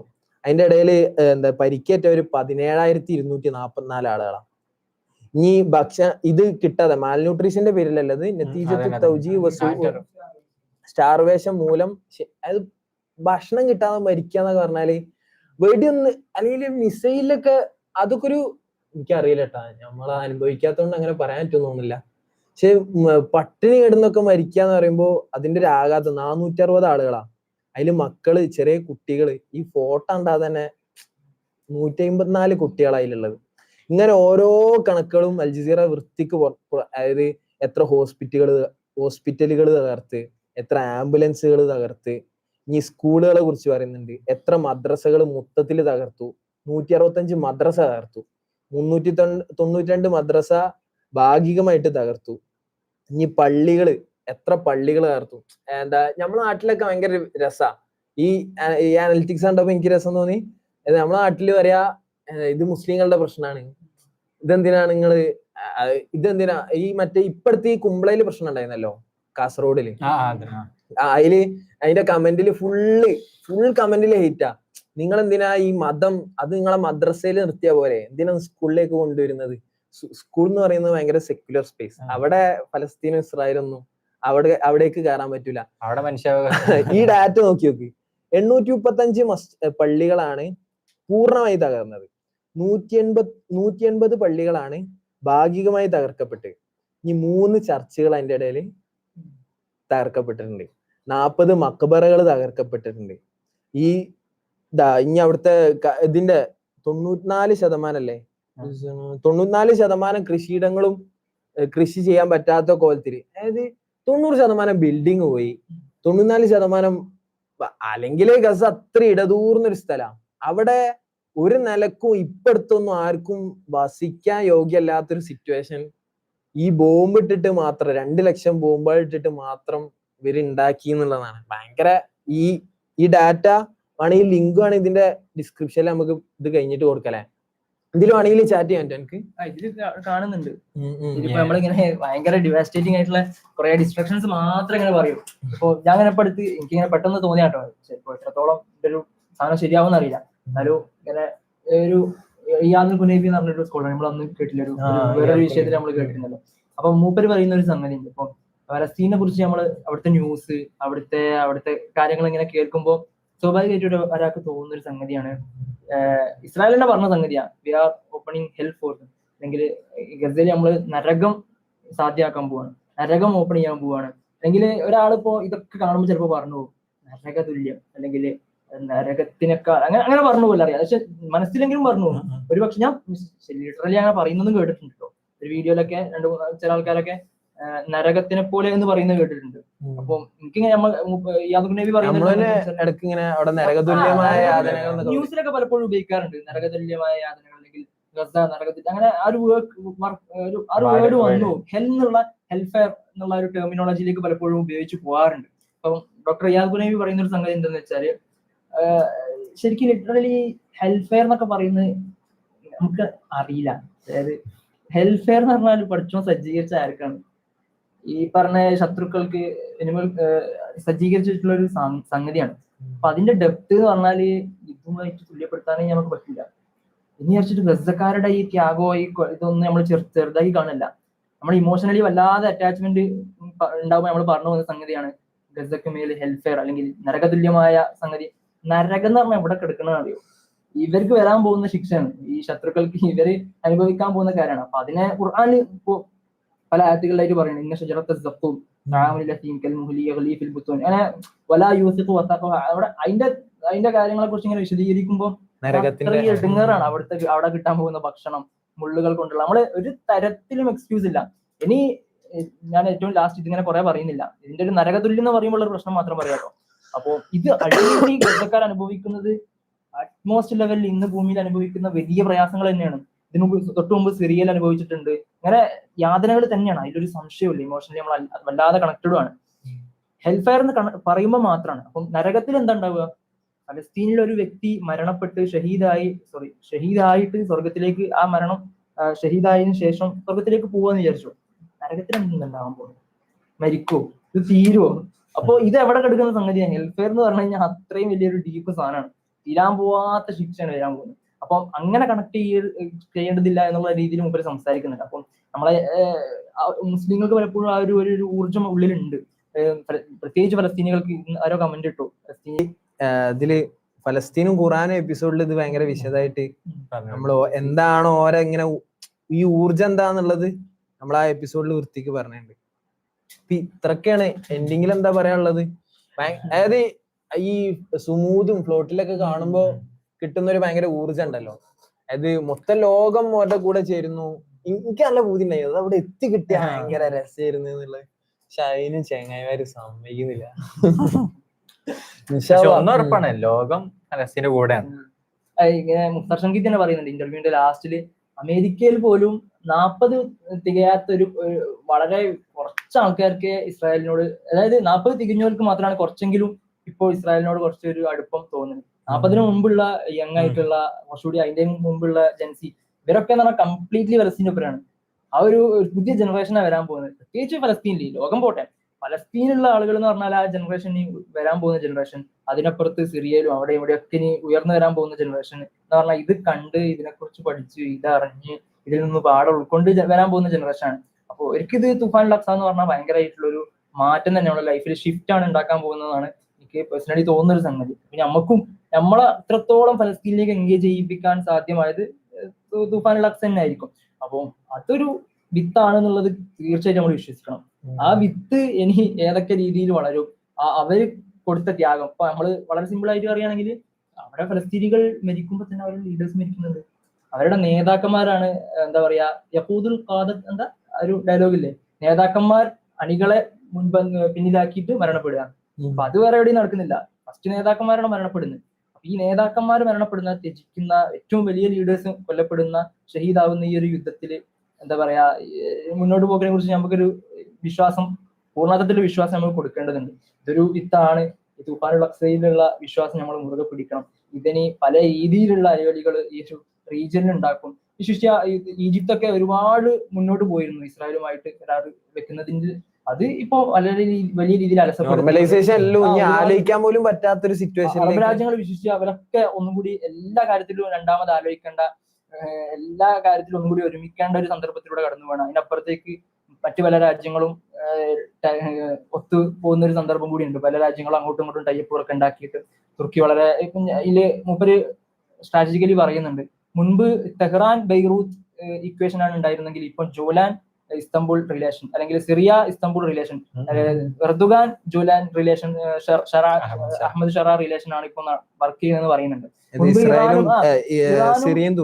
ഇറാനും ലബനാനും ഒക്കെ മുമ്പോട്ട് കൊണ്ടുവരുന്ന ഈ ഒരു റെസിസ്റ്റൻസിന് ഇനി മുമ്പോട്ട് കൊണ്ടുപോകാൻ പോകുന്നത് സിറിയാണ്. സിറിയക്ക് അത്രമാത്രം പവർ ഉണ്ട്, ഫലസ്തീനുമായിട്ട് അത്രയും ബന്ധമുള്ള രാജ്യമാണ്. അപ്പൊ ഇനി ഇതിനെ മുന്നോട്ട് കൊണ്ടുപോകാൻ, അത് ലൈവായിട്ട് നടക്കുന്ന ഒരുപാട് വിഷയങ്ങളുണ്ട്, അത് വേറെ ചർച്ച ചെയ്യേണ്ട കാര്യമാണ്. പക്ഷെ എങ്കിലും സിറിയക്ക് ഫലസ്തീൻ അഡ്രസ് ചെയ്യാതെ, ഫലസ്തീനിന്റെ കൂടെ നിൽക്കാതെ മുന്നോട്ട് പോകാൻ വളരെ പ്രയാസമാണ്. അപ്പൊ സിറിയയും ഈജിപ്തിനെ നമ്മൾ പലപ്പോഴും നമ്മുടെ ക്ലാസ്സിലൊക്കെ പഠിച്ചിട്ടുണ്ടാവും, ഈ ട്രയാങ്കിൾ, ഈ സിറിയയും ഈജിപ്തും ഫലസ്തീനും എന്ന് പറയുന്നത് ഭയങ്കരമായിട്ടുള്ള ഒരു ട്രയാങ്കിൾ ആണ്. അപ്പൊ ഇതാരെ കൂടെയാണോ അതാണ് ഫലസ്തീന്റെ, അല്ലെങ്കിൽ ഫലസ്തീന്റെ വിധി നിർണ്ണയിക്കുന്നത് ഈജിപ്തിനെയും കൂടി ഭാവിയാണ്. അതായത് ഈ ഒരിക്കലും ഇസ്രായേലിന് ഈജിപ്തിന്റെ പ്രീണിപ്പെടുത്താതെ, സന്തോഷിപ്പിക്കാതെ ഫലസ്തീനെ പൂർണ്ണമായിട്ട് കൈയെടുക്കാൻ കഴിയില്ല. ഇപ്പൊ എക്സാമ്പിൾ പറഞ്ഞു കഴിഞ്ഞാൽ, കൂടുതൽ ഹിസ്റ്ററിയിലേക്ക് പോകേണ്ട അറിയില്ല, ഈ സലാഹുദ്ദീൻ അയ്യൂബി ആയിക്കോട്ടെ, അതിന്റെ മുമ്പ് കുരിശ് യുദ്ധങ്ങളിലായിക്കോട്ടെ, ഫസ്റ്റ് ഈജിപ്ത് ഒരു കൈകടക്കും. കുരിശ് യുദ്ധം ഫസ്റ്റ് വന്നത് ഈജിപ്തിലേക്കാണ്. എന്നിട്ട് ഫാത്തിമകളെ എങ്ങനെങ്കിലും കൈക്കലാക്കാനാണ് നോക്കിയത്. ഇതിന്റെ അപ്പുറത്തേക്ക് സലാഹുദ്ദീൻ അയ്യൂബി വന്നപ്പോൾ ഖുദ്സ് കീഴടക്കുന്നതിന് മുമ്പ് ഫസ്റ്റ് പോയത് ഈജിപ്തിലേക്ക് പോയിട്ട് അവിടെ ഉള്ള പ്രശ്നങ്ങൾ പരിഹരിക്കുകയാണ്, അവിടെ ജനങ്ങളെ നേർവഴിയിലാക്കുകയാണ്, എന്നിട്ടാണ് ഖുദ്സിലേക്ക് പോകുന്നത്. അപ്പൊ അത് വളരെ പ്രധാനം. ഈജിപ്തും സിറിയയും ഇവരുടെയൊക്കെ നീക്കങ്ങളും, അതുപോലെ ഇനിയുള്ള ഇപ്പൊ ഈ പീസ് ട്രീറ്റ് വരുന്ന കാര്യങ്ങളുണ്ട്, അതിലൊക്കെ വരുന്ന റിസൾട്ടുകളൊക്കെ ഇതിൽ വളരെ പ്രധാനമായിട്ടുള്ള പങ്ക് വഹിക്കുമെന്നാണ് വിശ്വസിക്കാൻ പറ്റുക. ഇതിന് ഇത്രത്തോളം ഡീപ്പായിട്ടുള്ള മാറ്റം കൊണ്ടുവരാൻ പറ്റിയിട്ടുണ്ട് തൂഫാൻ അൽ അഖ്സ. അപ്പൊ അത് വിശ്വസിക്കാനുള്ള ഒരു കൽപ്പന നമുക്ക് ഉണ്ടാവണം. ഇതൊരു പ്രോസസ്സാണ്. നമ്മളെ ഭാഗത്തു നിന്ന് എന്താ ഉണ്ടാവുക എന്ന് ചോദിച്ചാല്, ആ നിരന്തരമായ കസ്ബ് ഉണ്ടാവുക, ആ നിരന്തരമായ പണിയെടുത്തോണ്ടേയിരിക്കുക. അത് അള്ളാഹ് എപ്പോഴാണ് അതിന്റെ നസ്ർ ഉണ്ടാവുക, നസ്റുല്ലാഹി ഖരീബ്, ആ നസ്ർ എന്നാ ഉണ്ടാവുക എന്നതിനെ കുറിച്ച് ആലോചിച്ചിട്ടല്ല വേവലാതിപ്പെടുക. നമ്മള് അതിന്റെ എന്ത് പാർട്ടായി, തിൽക്കൽ അയ്യാമു നുദാവിലുഹാ ബൈനന്നാസ്, അതങ്ങനെ മാറി മറിഞ്ഞു വരും. ഇപ്പൊ ഒപ്രസ്ഡ് ആയവര് നാളെ എങ്ങനെ വിജയിച്ചു വരിക എന്നുള്ളതിനെ കുറിച്ചൊന്നും നമുക്ക് ചിലപ്പോ പറഞ്ഞു, എന്താണ് അതിന്റെ ഭാവി എന്നുള്ളതിനെ കുറിച്ച് നമുക്ക് ചിലപ്പോ, ഞാൻ അതാ ആലോചിച്ചത്. അതായത് ഇപ്പോ ഞാൻ എന്റെ ഏട്ടന്റെ മോനെ ഞാൻ അങ്ങനെ, അതായത് ഓന്റെ ഓരോ ജന്മദിനം എനിക്ക് ഇനി October 7 കുറിച്ചുള്ള ഓർമ്മകളാ. ഇനിയിപ്പോ ഓന് എത്രാം പ്രായത്തിലായിരിക്കും ചിലപ്പോ ഫലസ്തീൻ ഇങ്ങനെ കാണുക, നമുക്ക് പോലും ചിലപ്പോ കാണാൻ ചിലപ്പോ കഴിഞ്ഞു എന്ന് വരില്ല, ചിലപ്പോ ഓനെങ്കിലും കാണാൻ പറ്റുമായിരിക്കും എന്നുള്ള ആ ഒരു ആശയിലാണ്, ആ ഒരു മൗബത്തിലാണ് നമ്മളിങ്ങനെ കാത്തിരിക്കുന്നത്. പക്ഷെ നമ്മളെ പണിയെടുക്കുക എന്നുള്ളത് നമ്മൾ ആജീവനാന്തം നമ്മൾ എടുത്തോണ്ടേ ഇരിക്കും ആ പണി. ഇൻഷാ അല്ലാഹ് നമ്മളെ ആദ്യത്തെ സ്ട്രീമാണ്. വലിയ ഇതൊന്നും ഇല്ലെങ്കിലും സെറ്റപ്പ് ഒന്നും ആയില്ലെങ്കിലും അതിന്റെ കമന്റ് ഒക്കെ എടുക്കിട്ടിരുന്നു. മുമ്പത്തെ ഇരുത്തം തന്നെ മതി എന്നൊക്കെ പറഞ്ഞു. എന്റെ കമന്റ് എന്തേ വന്നോ ഇങ്ങനെ വർക്കാണോ? മിശ്രന്റെ അല്ലേ? വായിച്ചിട്ടില്ല, കേട്ടിട്ടുള്ളൂ. പറയാൻ മാത്രം. പങ്കജ് മിശ്ര അല്ലേ? പുതിയ പുസ്തകമായിരിക്കുമല്ലോ അപ്പൊ. ഇന്നെന്തതില് കോസ്റ്റ്യൂം പഴയ ഇരുത്തം തന്നെയാണ് നല്ലതെന്ന് ആരോ പറയുന്നുണ്ട് ഇപ്പൊ. അല്ല, ഇത് സ്ട്രീമിങ്ങിൽ ഇങ്ങനല്ലേ നടക്കുള്ളൂ. എന്തായാലും ഉൾക്കൊള്ളുന്നു. അല്ല, സ്ട്രീമിങ്ങിൽ നമുക്ക് മൾട്ടി ക്യാം ഒക്കെ പറ്റുമോ? വീഡിയോ സ്വിച്ചർ ആണോ? അപ്പൊ വീഡിയോ സ്വിച്ചറിന് പൈസ ഇല്ല. As per the history, no one can conquer Jerusalem without invading or positioning in Syria and Egypt. ഇതെന്താണ് ഇന്ന് പല സ്കൂളുകളിൽ കേസാകുന്നു പലസ്തീൻ സപ്പോർട്ട് ചെയ്ത് സ്കിറ്റ് ചെയ്തുകൊണ്ട്. പക്ഷെ എനക്കൊന്ന് ഓല മറ്റേ സ്കിറ്റും അല്ലെ മൈമ് കോൽക്കളിയൊക്കെ ആരും അറിയാണ്ട് പോകുന്ന സാധനമായിരിക്കും. പക്ഷെ ഇത് കാരണം ഇവര് കത്തം താത്തിയോണ്ട് തന്നെ ഓരോട് ആ സ്റ്റേജിൽ തന്നെ കളിക്കാൻ കേരളം മൊത്തം അറിഞ്ഞു. വേറൊരു ചോദ്യം ഉണ്ടായിരുന്നല്ലോ, ഇതാരാ സ്റ്റിക്കർ? ഇതെനിക്ക് മുസ്ലിം മുനീർ ഗിഫ്റ്റ് ചെയ്തതാണ്. പുതിയ പാക്ക് ഇറങ്ങുന്നുണ്ടെന്ന് സ്റ്റോറിയിലൂടെ അപ്ഡേറ്റ് ചെയ്തിരുന്നു. ഇത് മുഹമ്മദ് അലിന്റെ ആണ് സ്റ്റിക്കർ. ഇതിന്റെ ഒരു സീരീസ് ഉണ്ട്, ഒന്നുണ്ട് കാണില്ല. കണ്ട ഇത് നമുക്ക് തുടരാൻ കഴിയോ? സുഖമാണോ നിങ്ങൾക്ക്? ഒരുപാട് പ്രയാസങ്ങൾ ഉണ്ടെങ്കിലും പ്രയാസമല്ല മുത്തമണി. അല്ലപ്പോ എന്താ പറയാ, ഇത്രയൊക്കെ പറഞ്ഞില്ല. ഞാൻ ഇതൊക്കെ വെച്ചിട്ട് നമുക്ക് എന്താ കമ്പയർ ചെയ്യാൻ?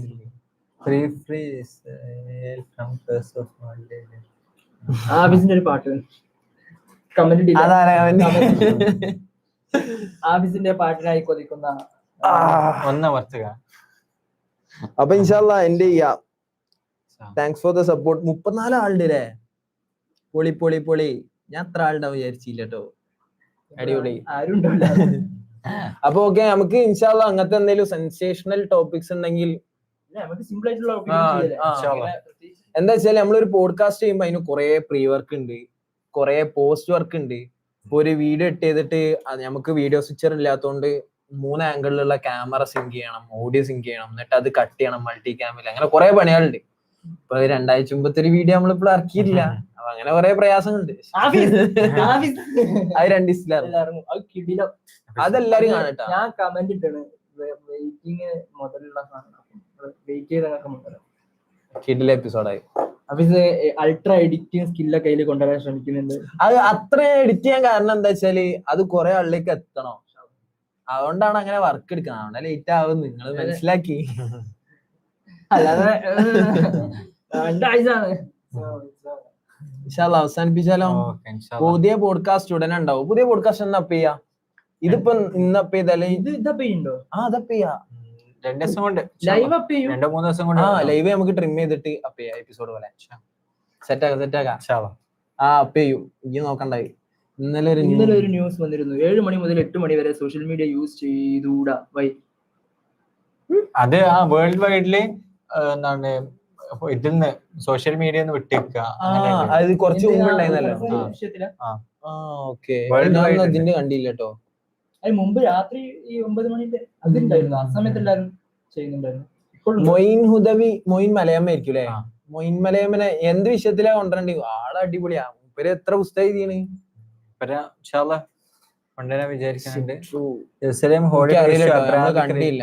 Jerusalem, holy place to Abrahamic religions, never remain peaceful for a long in history. Before and after of BC, the people who inhabitants of slaughtered by enemies. അതെ. Hi guys, Ashraf P. Hello guys. അവസാനിപ്പിക്കാൻ തോന്നുന്നു ആൾക്കാരെ. ഇതുണ്ട് കേട്ടോ നിങ്ങൾക്ക്. നമ്മുടെ ഒരു spectrum വളരെ ചെറുതാണ്. അപ്പൊ എന്തൊക്കെ നല്ല ഗസ്റ്റുകൾ ഉണ്ടാവും, നല്ല ടോപ്പിക്കുകൾ ഉണ്ടാവും. നമുക്കൊരു പിച്ച് ഡെക്ക് ഉണ്ട്. ഇപ്പൊ നിങ്ങൾക്ക് നല്ല ഐഡിയാസ് ഉണ്ടെങ്കിൽ നമ്മളെ പിച്ച് ചെയ്യാം. നമ്മളെ ഇൻസ്റ്റാഗ്രാമിൽ കണക്ട് ചെയ്യാം. കമ്മ്യൂണിറ്റി ഉണ്ട്, അതിലൊക്കെ നമ്മളെ എങ്ങനെ വേണമെങ്കിലും നിങ്ങൾക്ക് കണക്ട് ചെയ്യാം. നല്ല പിച്ചുകളാണെങ്കിൽ നമ്മളത് സ്വീകരിക്കും. ഇതാരാണ് ഈ ഡ്രോൺസ്കേപ്പ്? ആരാ നമുക്ക് ഇവിടെ ആരെങ്കിലും ആണോ? അബു ഫാൻസ് അതാ സത്യം.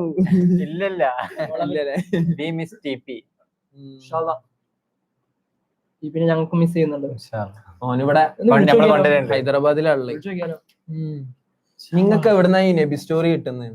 നബി സ്റ്റോറി ഹദീസിലല്ലാതെ വേറെ ഒന്നും കിട്ടുമോ? വേറെ ഒന്നും കിട്ടാൻ വകുപ്പില്ല. സീറകളില് ഉള്ളതന്നെ ഉണ്ടാവുള്ളൂ. പക്ഷെ എന്നാലും അതായത് ചില കഥകളൊന്നും അങ്ങനെ പോപ്പുലർ അല്ലല്ലോ, അതായിരിക്കും ഉദ്ദേശിച്ചത്. അതായത് നമുക്ക് മലയാളത്തിൽ കിട്ടാവുന്ന കോണ്ടന്റുകളും റെഫറൻസുകൾക്കൊക്കെ ഒരു പരിമിതി ഉണ്ട്. പക്ഷെ അത് അറബിയിലേക്ക് മാറി കഴിഞ്ഞാല് കുറെ സാധ്യത ഉണ്ട്. യൂട്യൂബിൽ കിട്ടുമോ? എന്ത് സ്റ്റോറി ആയിരിക്കൂലേ? ലൈവ് കാണുന്നില്ല. യൂട്യൂബിൽ കിട്ടുമോ എന്നുള്ളത് എനിക്ക് തോന്നുന്നു. എടാ നമ്മള് അല്ല നമ്മള് ഈ നെബിന്റെ റിസോഴ്സസ് ഇട്ടില്ലേ? നമ്മള് റസൂലിന്റെ എപ്പിസോഡിന്റെ അടിയിൽ റിസോഴ്സസ് ഉണ്ട്. അതിൽ നമ്മള് വായിച്ചിട്ടുള്ളതും പഠിച്ചിട്ടുള്ളതും നമ്മള് റെഫർ ചെയ്തിട്ടുള്ള എല്ലാ റെഫറൻസുകളും അതിലുണ്ട്. അതിൽ പോയി നോക്കിയാൽ സെറ്റാണ്. ഫോൺ എടുത്തില്ല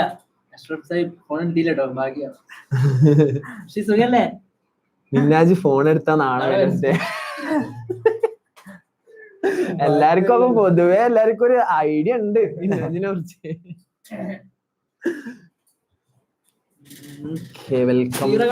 ഏതൊക്കെ നമ്മൾ അന്ന് ഒരു എപ്പിസോഡിൽ ചെയ്യാൻ വേണ്ടി വിചാരിച്ചിരിക്കുന്നു. ഓരോരുത്തരും ഓരോ സീറ എടുത്തിട്ട് ഞാൻ റഹീഖുൽ മഖ്തൂം എടുത്ത്. നീ വേറെ ഏതോ കണ്ടിന്യൂ ചെയ്തില്ല, അങ്ങോട്ട് പോയില്ല. അല്ല സീറ ഏതൊക്കെയാണെന്ന് നേരത്തെ കൊറേ ചോദിച്ചു. സീറകൾ എന്താണെന്ന് ചോദിച്ചു. സീറത്തുൻ നബി പറഞ്ഞാൽ നബി ചരിത്രം. അപ്പൊ അതിലൊരുപാട് ഇതുണ്ട്. ഇപ്പോഴും സീറകൾ എഴുതപ്പെട്ടുകൊണ്ടിരിക്കുന്നുണ്ട്. അപ്പൊ കാലത്തിന് അനുസൃതമായിട്ട് എഴുതപ്പെടുന്ന ഗ്രന്ഥങ്ങൾ ഇപ്പൊ ഓരോ ഇപ്പൊ ലേറ്റസ്റ്റ് ആയിട്ട് ഇറങ്ങിയ ഒരു സാധനമാണ് റബിയുൽ അവ്വൽ എന്ന് പറഞ്ഞിട്ട് ഒരു എന്താ പറയാ വല്ലാഹ് ഖൻഫറിന്റെ ഒരു സീറ. ആ പുസ്തകം എന്താന്ന് വെച്ചാൽ സ്ട്രാറ്റജിക്കലി എങ്ങനെയാണ് നബിനെ നമ്മൾ കാണേണ്ടത്. ഇപ്പൊ പുതിയ പുതിയ വിഷയങ്ങളിലൊക്കെ നബിന്റെ അപ്രോച്ചിനെ നമ്മൾ എടുത്തിട്ട് അത് മിക്സ് ചെയ്യുന്ന രീതിയിലുള്ള, അതായത് എല്ലാ കാലത്തേക്കും ആണല്ലോ. അപ്പൊ അതിനെ പുതിയ തരത്തിലും സീറ രചിക്കപ്പെടേണ്ടതുണ്ട്. ഓരോ ആവശ്യങ്ങൾക്കും സീറയെ നമ്മൾ പുതിയ രീതിയിൽ സമീപിക്കേണ്ടതുണ്ടാവും. അപ്പൊ സീറ എന്ന് പറഞ്ഞാൽ അന്ന് എഴുതപ്പെട്ട ഒരു ഗ്രന്ഥത്തിന്റെ പേരല്ല, തുറന്നുകൊണ്ടിരിക്കുന്നതാണ്. പക്ഷെ അതിൽ ഒരുപാട് സീറകൾ വലിയ കളക്ഷൻ ചരിത്രത്തിൽ ഉണ്ടായിട്ടുണ്ട്. ഈ റഹീഖുൽ മഖ്തൂമിന്റെ കഥ അല്ലേ മറ്റേ മത്സരത്തിൽ സൗദിയിൽ ഒരു മത്സരം ഉണ്ടായിരുന്നു? അത് പുതിയൊരു പുതിയ ലേറ്റസ്റ്റ് ആണ്. 900 ഭയങ്കര ഫേമസ്. അതായത് ഒരു മത്സരം ഭയങ്കര വലിയ ക്യാഷ് പ്രൈസ് ഉണ്ട്. എനിക്ക് ഓർമ്മയില്ല നമ്മൾ ആ സമയത്ത് റഹീഖുൽ മഖ്തൂം അതും അറിയാം. നമ്മളൊരു റസൂൽ സീറ സീരീസ് ആലോചിച്ചിരുന്നു, പക്ഷെ നടന്നില്ല. ഞാന് ഒരു സീറ എടുക്കും, സഫ്വാൻ ഒന്നെടുക്കും. നമ്മൾ എന്നിട്ട് അത് വായിച്ചിട്ട് അതിലെ നല്ല കഥകള് നമ്മള് ഒരു റീൽ കോണ്ടന്റ് പോലെ നമ്മൾ ആലോചിച്ചിരുന്നു, ഒരു സീരീസ് ഓഫ് കോണ്ടന്റ്സ്. പക്ഷെ അത് നടന്നില്ല. സ്വാഭാവികമായിട്ടും ഒരുപാട് തിരക്കുകൾ വിട്ടേ. അപ്പൊ പറഞ്ഞത് ഞാനന്ന് റഹീഖുൽ മഖ്തൂം എടുത്തിരുന്നു. അപ്പൊ റഹീഖുൽ മഖ്തൂം ഇത്ര ഫേമസ് ആവാൻ കാരണം എന്താ വെച്ചാല് റഹീഖുൽ മഖ്തൂമിനാണ് അന്ന് നടന്ന ആ മത്സരത്തിൽ ഫസ്റ്റ് കിട്ടി. നൈസാപൂരിയോ ആരെഴുതിയത്? ഇന്ത്യക്കാരൻ എഴുതിയത് റഹീഖുൽ മഖ്തൂം. ആരാടാ നോക്കി നോക്കും. റഹീഖുൽ മഖ്തൂം എഴുതിയത്. എന്നിട്ട് ഭയങ്കര ഫേമസ് ആയി. ഒരുപാട് ലാംഗ്വേജുകളിലേക്ക് അത് ട്രാൻസ്ലേറ്റ് ചെയ്യപ്പെട്ടു. അങ്ങനെ ഭയങ്കര ഫേമസ് ആണ്. സഫിയുർ റഹ്മാൻ മുബാറക്പൂരി മൂപ്പരാണ് എഴുതിയത്. അപ്പൊ അറബിയൊക്കെ അറിയുന്നു. അതിന്റെ ഇംഗ്ലീഷും ഉണ്ട്, ഇംഗ്ലീഷ് ട്രാൻസ്ലേഷൻ ഉണ്ട് എന്നാണ് എന്റെ ഓർമ്മ. അപ്പോ താല്പര്യമുള്ളവർ അങ്ങനെ സീറ ഗ്രന്ഥങ്ങളൊക്കെ വായിച്ചു നോക്കി. നമ്മള് പുതിയ പുതിയ എപ്പിസോഡ് വിഷയങ്ങൾ നമ്മൾ ശ്രദ്ധിക്കാത്തുണ്ടാവും. അതിന്റെ ഇടയിൽ ആരൊക്കെ എന്തൊക്കെ മെസ്സേജ് അയക്കുന്നുണ്ട് കേട്ടോ. അസ്സലാമു അലൈക്കും ഗൈസ്. വലൈക്കും സലാം വറഹ്മത്തുള്ളാഹി അറിയാൻ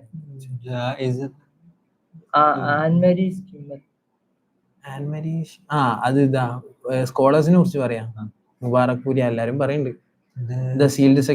റഹീഖുൽ മഖ്തൂം new generation style in Islam. എന്താ Malik Faisal award? Faisal award അല്ല, ഈ ന്യൂ സ്റ്റൈൽ ഇൻ ഇസ്ലാമിക് എന്താ? ഡ്രോൺ കേക്ക് ഇവിടെ ആരെങ്കിലും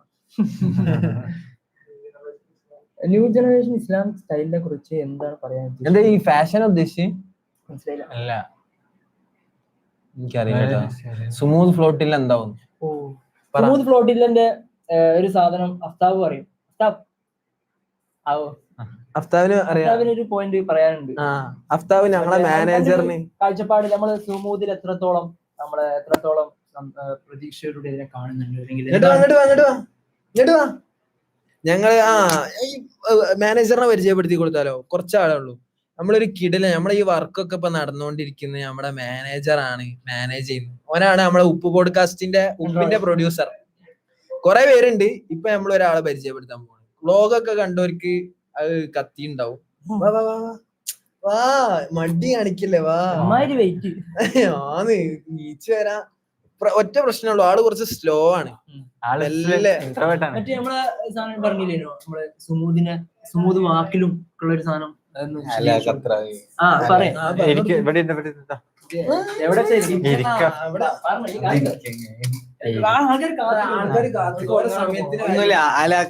പോസ്റ്റ് ഇട്ടി എന്താണ് അലാഖത്രാവി നമ്മളെ റസൂലിന്റെ എപ്പിസോഡിൽ നമ്മൾ പറഞ്ഞു, പലസ്തീനിലെ ഒരു ഉമ്മാണ്, 4 മക്കൾ ഷഹീദായി. എന്നിട്ട് ആ കഥയൊക്കെ സഫാന്റെ റീലിലുണ്ട്. അപ്പോ ഒരു പറയുന്നത്, നബിയെ എന്റെ 4 മക്കള് ഷഹീദായി, പക്ഷെ അപ്പോഴും ഞാൻ വീട്ടിൽ നിന്നൊക്കെ പുറത്താക്കപ്പെട്ടു, പക്ഷെ അപ്പോഴും ഷെയ്ബ് അബി ത്വാലിബ് നിങ്ങൾ 3 കൊല്ലം കിടന്നതിന്റെ അത്രയും സങ്കടമൊന്നും എനിക്ക് അപ്പോഴും ഉണ്ടായില്ല എന്നൊക്കെ അങ്ങനെയൊക്കെ പറഞ്ഞ നല്ലൊരു കത്തെഴുതി. അങ്ങനെ ഒരു കവിയാണ് അലാഖത്റാവി. അപ്പൊ ഈ സുമൂദ് ഫ്ലോട്ടിലേനെ പറ്റിയിട്ട് ഒരു പോസ്റ്റ് ഇടുന്നുണ്ട്. വജാൽനാമിനുമായി കുല്ലി ഷെയ്ൻ ഹയ്യാന്ന്, അതായത് ജലത്തിന് ഞാൻ എല്ലാത്തിനെയും ജീവനുള്ളതാക്കി. അപ്പൊ ഓരിങ്ങനെ പറയാണ്, ഞാൻ അങ്ങനെ ആലോചിക്കും എങ്ങനെ ഖുറാനി പറഞ്ഞിട്ടുണ്ട്. അപ്പൊ ഒരു പറയണ, ഞാൻ ഇങ്ങനെ ആലോചിക്കും എങ്ങനെയാണ് ഈ വെള്ളത്തിന്ന് എല്ലാത്തിനെയും ജീവനുള്ളതാക്കുക. കുല്ലി ഷെയ്ൻ മുത്തലൊക്കെ ആയിട്ടാണ് പറയണത്. അതായത് അത് ജീവനുള്ളതാകാം, ജീവനല്ലാത്തതാകാം, മഹ്സൂസ് ആയിട്ടുള്ളതാകാം, അതായത് ഇന്ദ്രിയങ്ങൾക്ക് ഉണ്ട് തൊടാൻ പറ്റാത്ത എല്ലാത്തിനെയും ഹയ്യാക്കി എന്ന് പറയും. അപ്പോ അതെങ്ങനെ ഉണ്ടാവുക? അപ്പോഴാണ് ഒരിങ്ങനെ നല്ല രസത്തിൽ അപ്പൊ ഒരിങ്ങനെ രസത്തിൽ ഇങ്ങനെ എഴുതാ. അങ്ങനെ ഞാൻ ആലോചിച്ചിരിക്കുമ്പോഴാണ് സുമൂദ് ഫ്ലോട്ടിലെ കടന്നു വരുന്നത്. അപ്പൊ അങ്ങനെ ഞാൻ ആ കടലിലേക്ക് നോക്കി.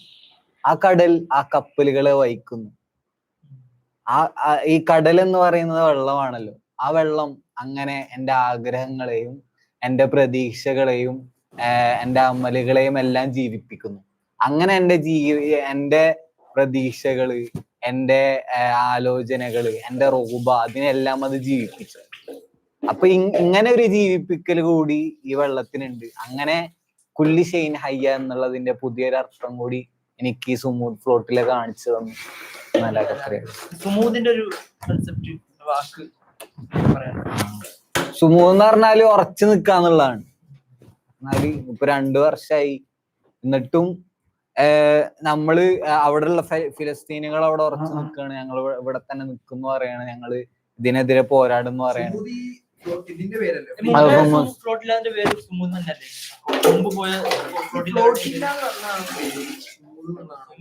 ഫ്ലോട്ടിലെ മൂവ്മെന്റ് ആണ്. പിന്നെ അതില് ആദ്യം വന്ന് പിന്നെ ഫ്രീഡം ഫ്ലോട്ടിൽ ഉണ്ടായി. മാവി മർമറ ആദ്യമാണ്. അല്ല, ഫ്ലോട്ടിലയുടെ ഇതാണ്. പിന്നെ ഫ്ലോട്ടിലയുടെ പുതിയ പേരാണ് സുമൂദ്. നമ്മളെ കണ്ടന്റ് ഒക്കെ ഇത് കേൾക്കണ്ടാ? എടാ, 2ാമത്തെ മൈക്ക് ഇവിടെ 4 ഇന്റർവ്യൂ വേണ്ടി എടുത്തതാണ്. പിന്നെ അടിപൊളി ഞങ്ങളെ കിടിലൻ മാനേജറാണ്. നമ്മളെ കോണ്ടന്റ് ഒക്കെ വർക്ക്. ഇപ്പൊ ഈ എപ്പിസോഡിൽ നമ്മൾ എങ്ങനെ തുടങ്ങണം, എങ്ങനെ അവസാനിക്കണം എന്നൊക്കെ നമുക്ക് പറഞ്ഞത് മാനേജറാണ്. ആള് കുറച്ച് സ്ലോ ആണെന്നേ ഉള്ളൂ. വേണ്ടില്ലേ? സുമൂദ് ഫ്ലോട്ടില്ല 2 മിനിറ്റ് എടുത്താ 5 മിനിറ്റ് എടുത്താ പറഞ്ഞത്. പക്ഷെ രസാ ഇല്ലെങ്കിൽ ഇനി കുറെ പേരുണ്ട് നമ്മളെ ടീമില്. ഓരോരുത്തരും നമ്മള് മെല്ലെ പരിചയപ്പെടുത്താം. പക്ഷെ എല്ലാരും ഏകദേശം വ്ളോഗ് കാണാൻ ഈ കാണൂലേ? നമ്മളെ വ്ളോഗ് ഒന്ന് എടുത്തു നോക്കുക. ഉപ്പ് സ്റ്റുഡിയോസ് അതിലുണ്ടാവും, എല്ലാ കണ്ടന്റും ഉണ്ടാവും. എന്താ അവസാനിപ്പിക്കല്ലേ? വ്ളോഗ് എവിടെ? പുതിയ വ്ളോഗ് എവിടെ? അതിന് എപ്പിസോഡ് ചെയ്തില്ലല്ലോ. നമ്മള് പ്രൊഡക്ടിവിറ്റിനെ കുറിച്ച് എപ്പിസോഡ് ചെയ്തിട്ട് ഔട്ട് ചെയ്യാനുള്ള വ്ളോഗല്ലേ. എപ്പിസോഡ് ഇല്ലാതെ വ്ളോഗ് ഔട്ട് ചെയ്യാം. അതിലാണ് ഫുള്ള് തള്ളു.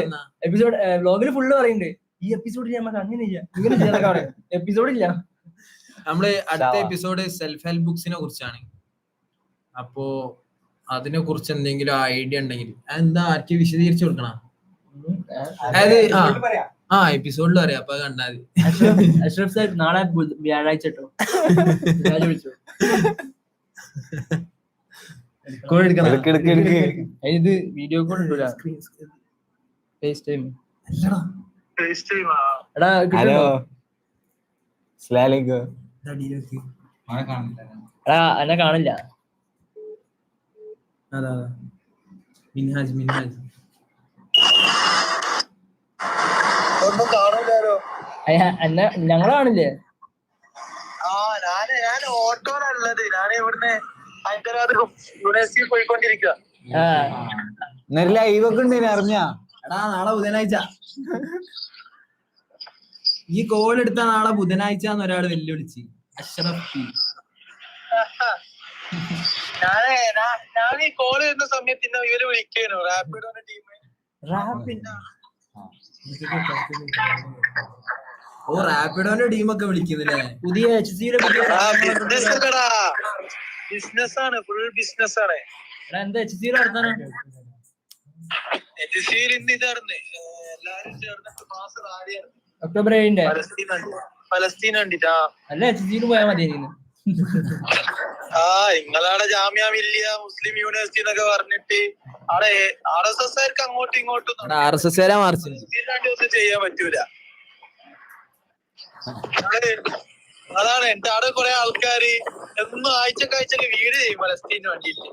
മണ്ണിൽ ഇറങ്ങുന്നു അതില്ല. എടാ അസാബിനെ 2 ദിവസം കാണാതായ ഒന്നും പറയരുത്, സ്മൂത്ത് കേറുന്ന ലീവ് ചോദിച്ചേ. എടാ എനിക്ക് ലീവ് വരുമോ? ഡെയിലി വ്ളോഗ് ഇടാൻ അഫ്ഗാനെടുത്ത് സുമൂതിന് പോകുന്നതിന് മുമ്പ് ചെയ്യേണ്ട പണിയൊക്കെ ചെയ്ത് തീർക്കാൻ പറയട്ടോ.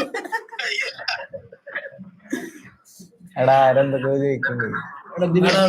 ആഫീസാണോ എല്ലാരും? തെളിയിച്ചു കൊടുക്കാം. ഞാൻ ഹാഫിസ് സഫാനാണ്, അബു പകുതിയാണ്, ഹാഫിസ് സഈദ് ഹാഫിസ്. അങ്ങനെ എന്തിനാ കാണിച്ചു കൊടുക്കണോ? ശരിയാണല്ലോ, മിന്നാജിനെ കാണിച്ചു കൊടുക്കണം. Sorry camera. ഞാൻ ഫുഡ് കഴിച്ചില്ല. എന്തേലും ഇസ്ലാമിക് കോഴ്സ് പഠിച്ചിക്കണോ? ഇസ്ലാമിക് സ്റ്റഡീസ് ഡിഗ്രി അവസാനിപ്പിക്കാം. ഇത് നമ്മള് തുടരണ്ടേ? ഏത് എങ്ങനെയാണ് എന്തെങ്കിലും ഡബ്ല്യു അടിക്കും എല്ലാരും. അങ്ങനെയല്ല, നമ്മളെ ഓഡിയൻസിന് ആർക്കും പരിപാടി ചെയ്യണോ? തുടരണം എന്ന് പറയുന്നവര് ഡബ്ല്യു അടിക്കൂ, വേണ്ടെന്ന് പറയുന്നവര് എല്ലാം അടിക്കൂ. ഇല്ലടാ ഡബ്ല്യു ആണ് പിന്നാണ്.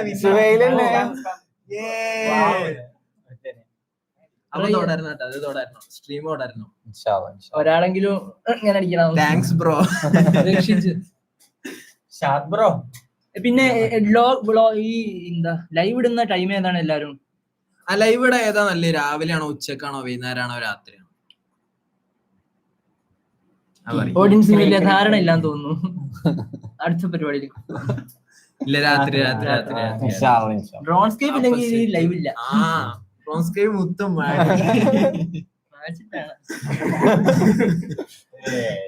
ഞാൻ ഹോസ്റ്റലിൽ പോയില്ലെങ്കിൽ ലൈവ് ആണ്. മുത്തുമണി രാത്രി 12:30 ഉറങ്ങൊന്നും വേണ്ടേ? റയ്യാൻ നമ്മുടെ എഡിറ്ററാട്ട് അലിഗഡിലിരുന്ന് ലൈവ് കാണുന്നു. അപ്പൊ ഇൻഷാ അല്ലാഹ് ഇനിയൊരു എപ്പിസോഡിൽ കാണും വരെ, സന്ധിക്കും വരെ, അടുത്ത ഇനിയൊരു എപ്പിസോഡ് വരുന്നത് വരെ ഒരു എപ്പിസോഡ് ഉണ്ടായിരിക്കുന്നതല്ല. അതൊക്കെ അടിപൊളിയല്ല. അപ്പൊ ഇൻഷാ അല്ലാഹ് ഓക്കെ ബൈ. അസ്സലാമു അലൈക്കും.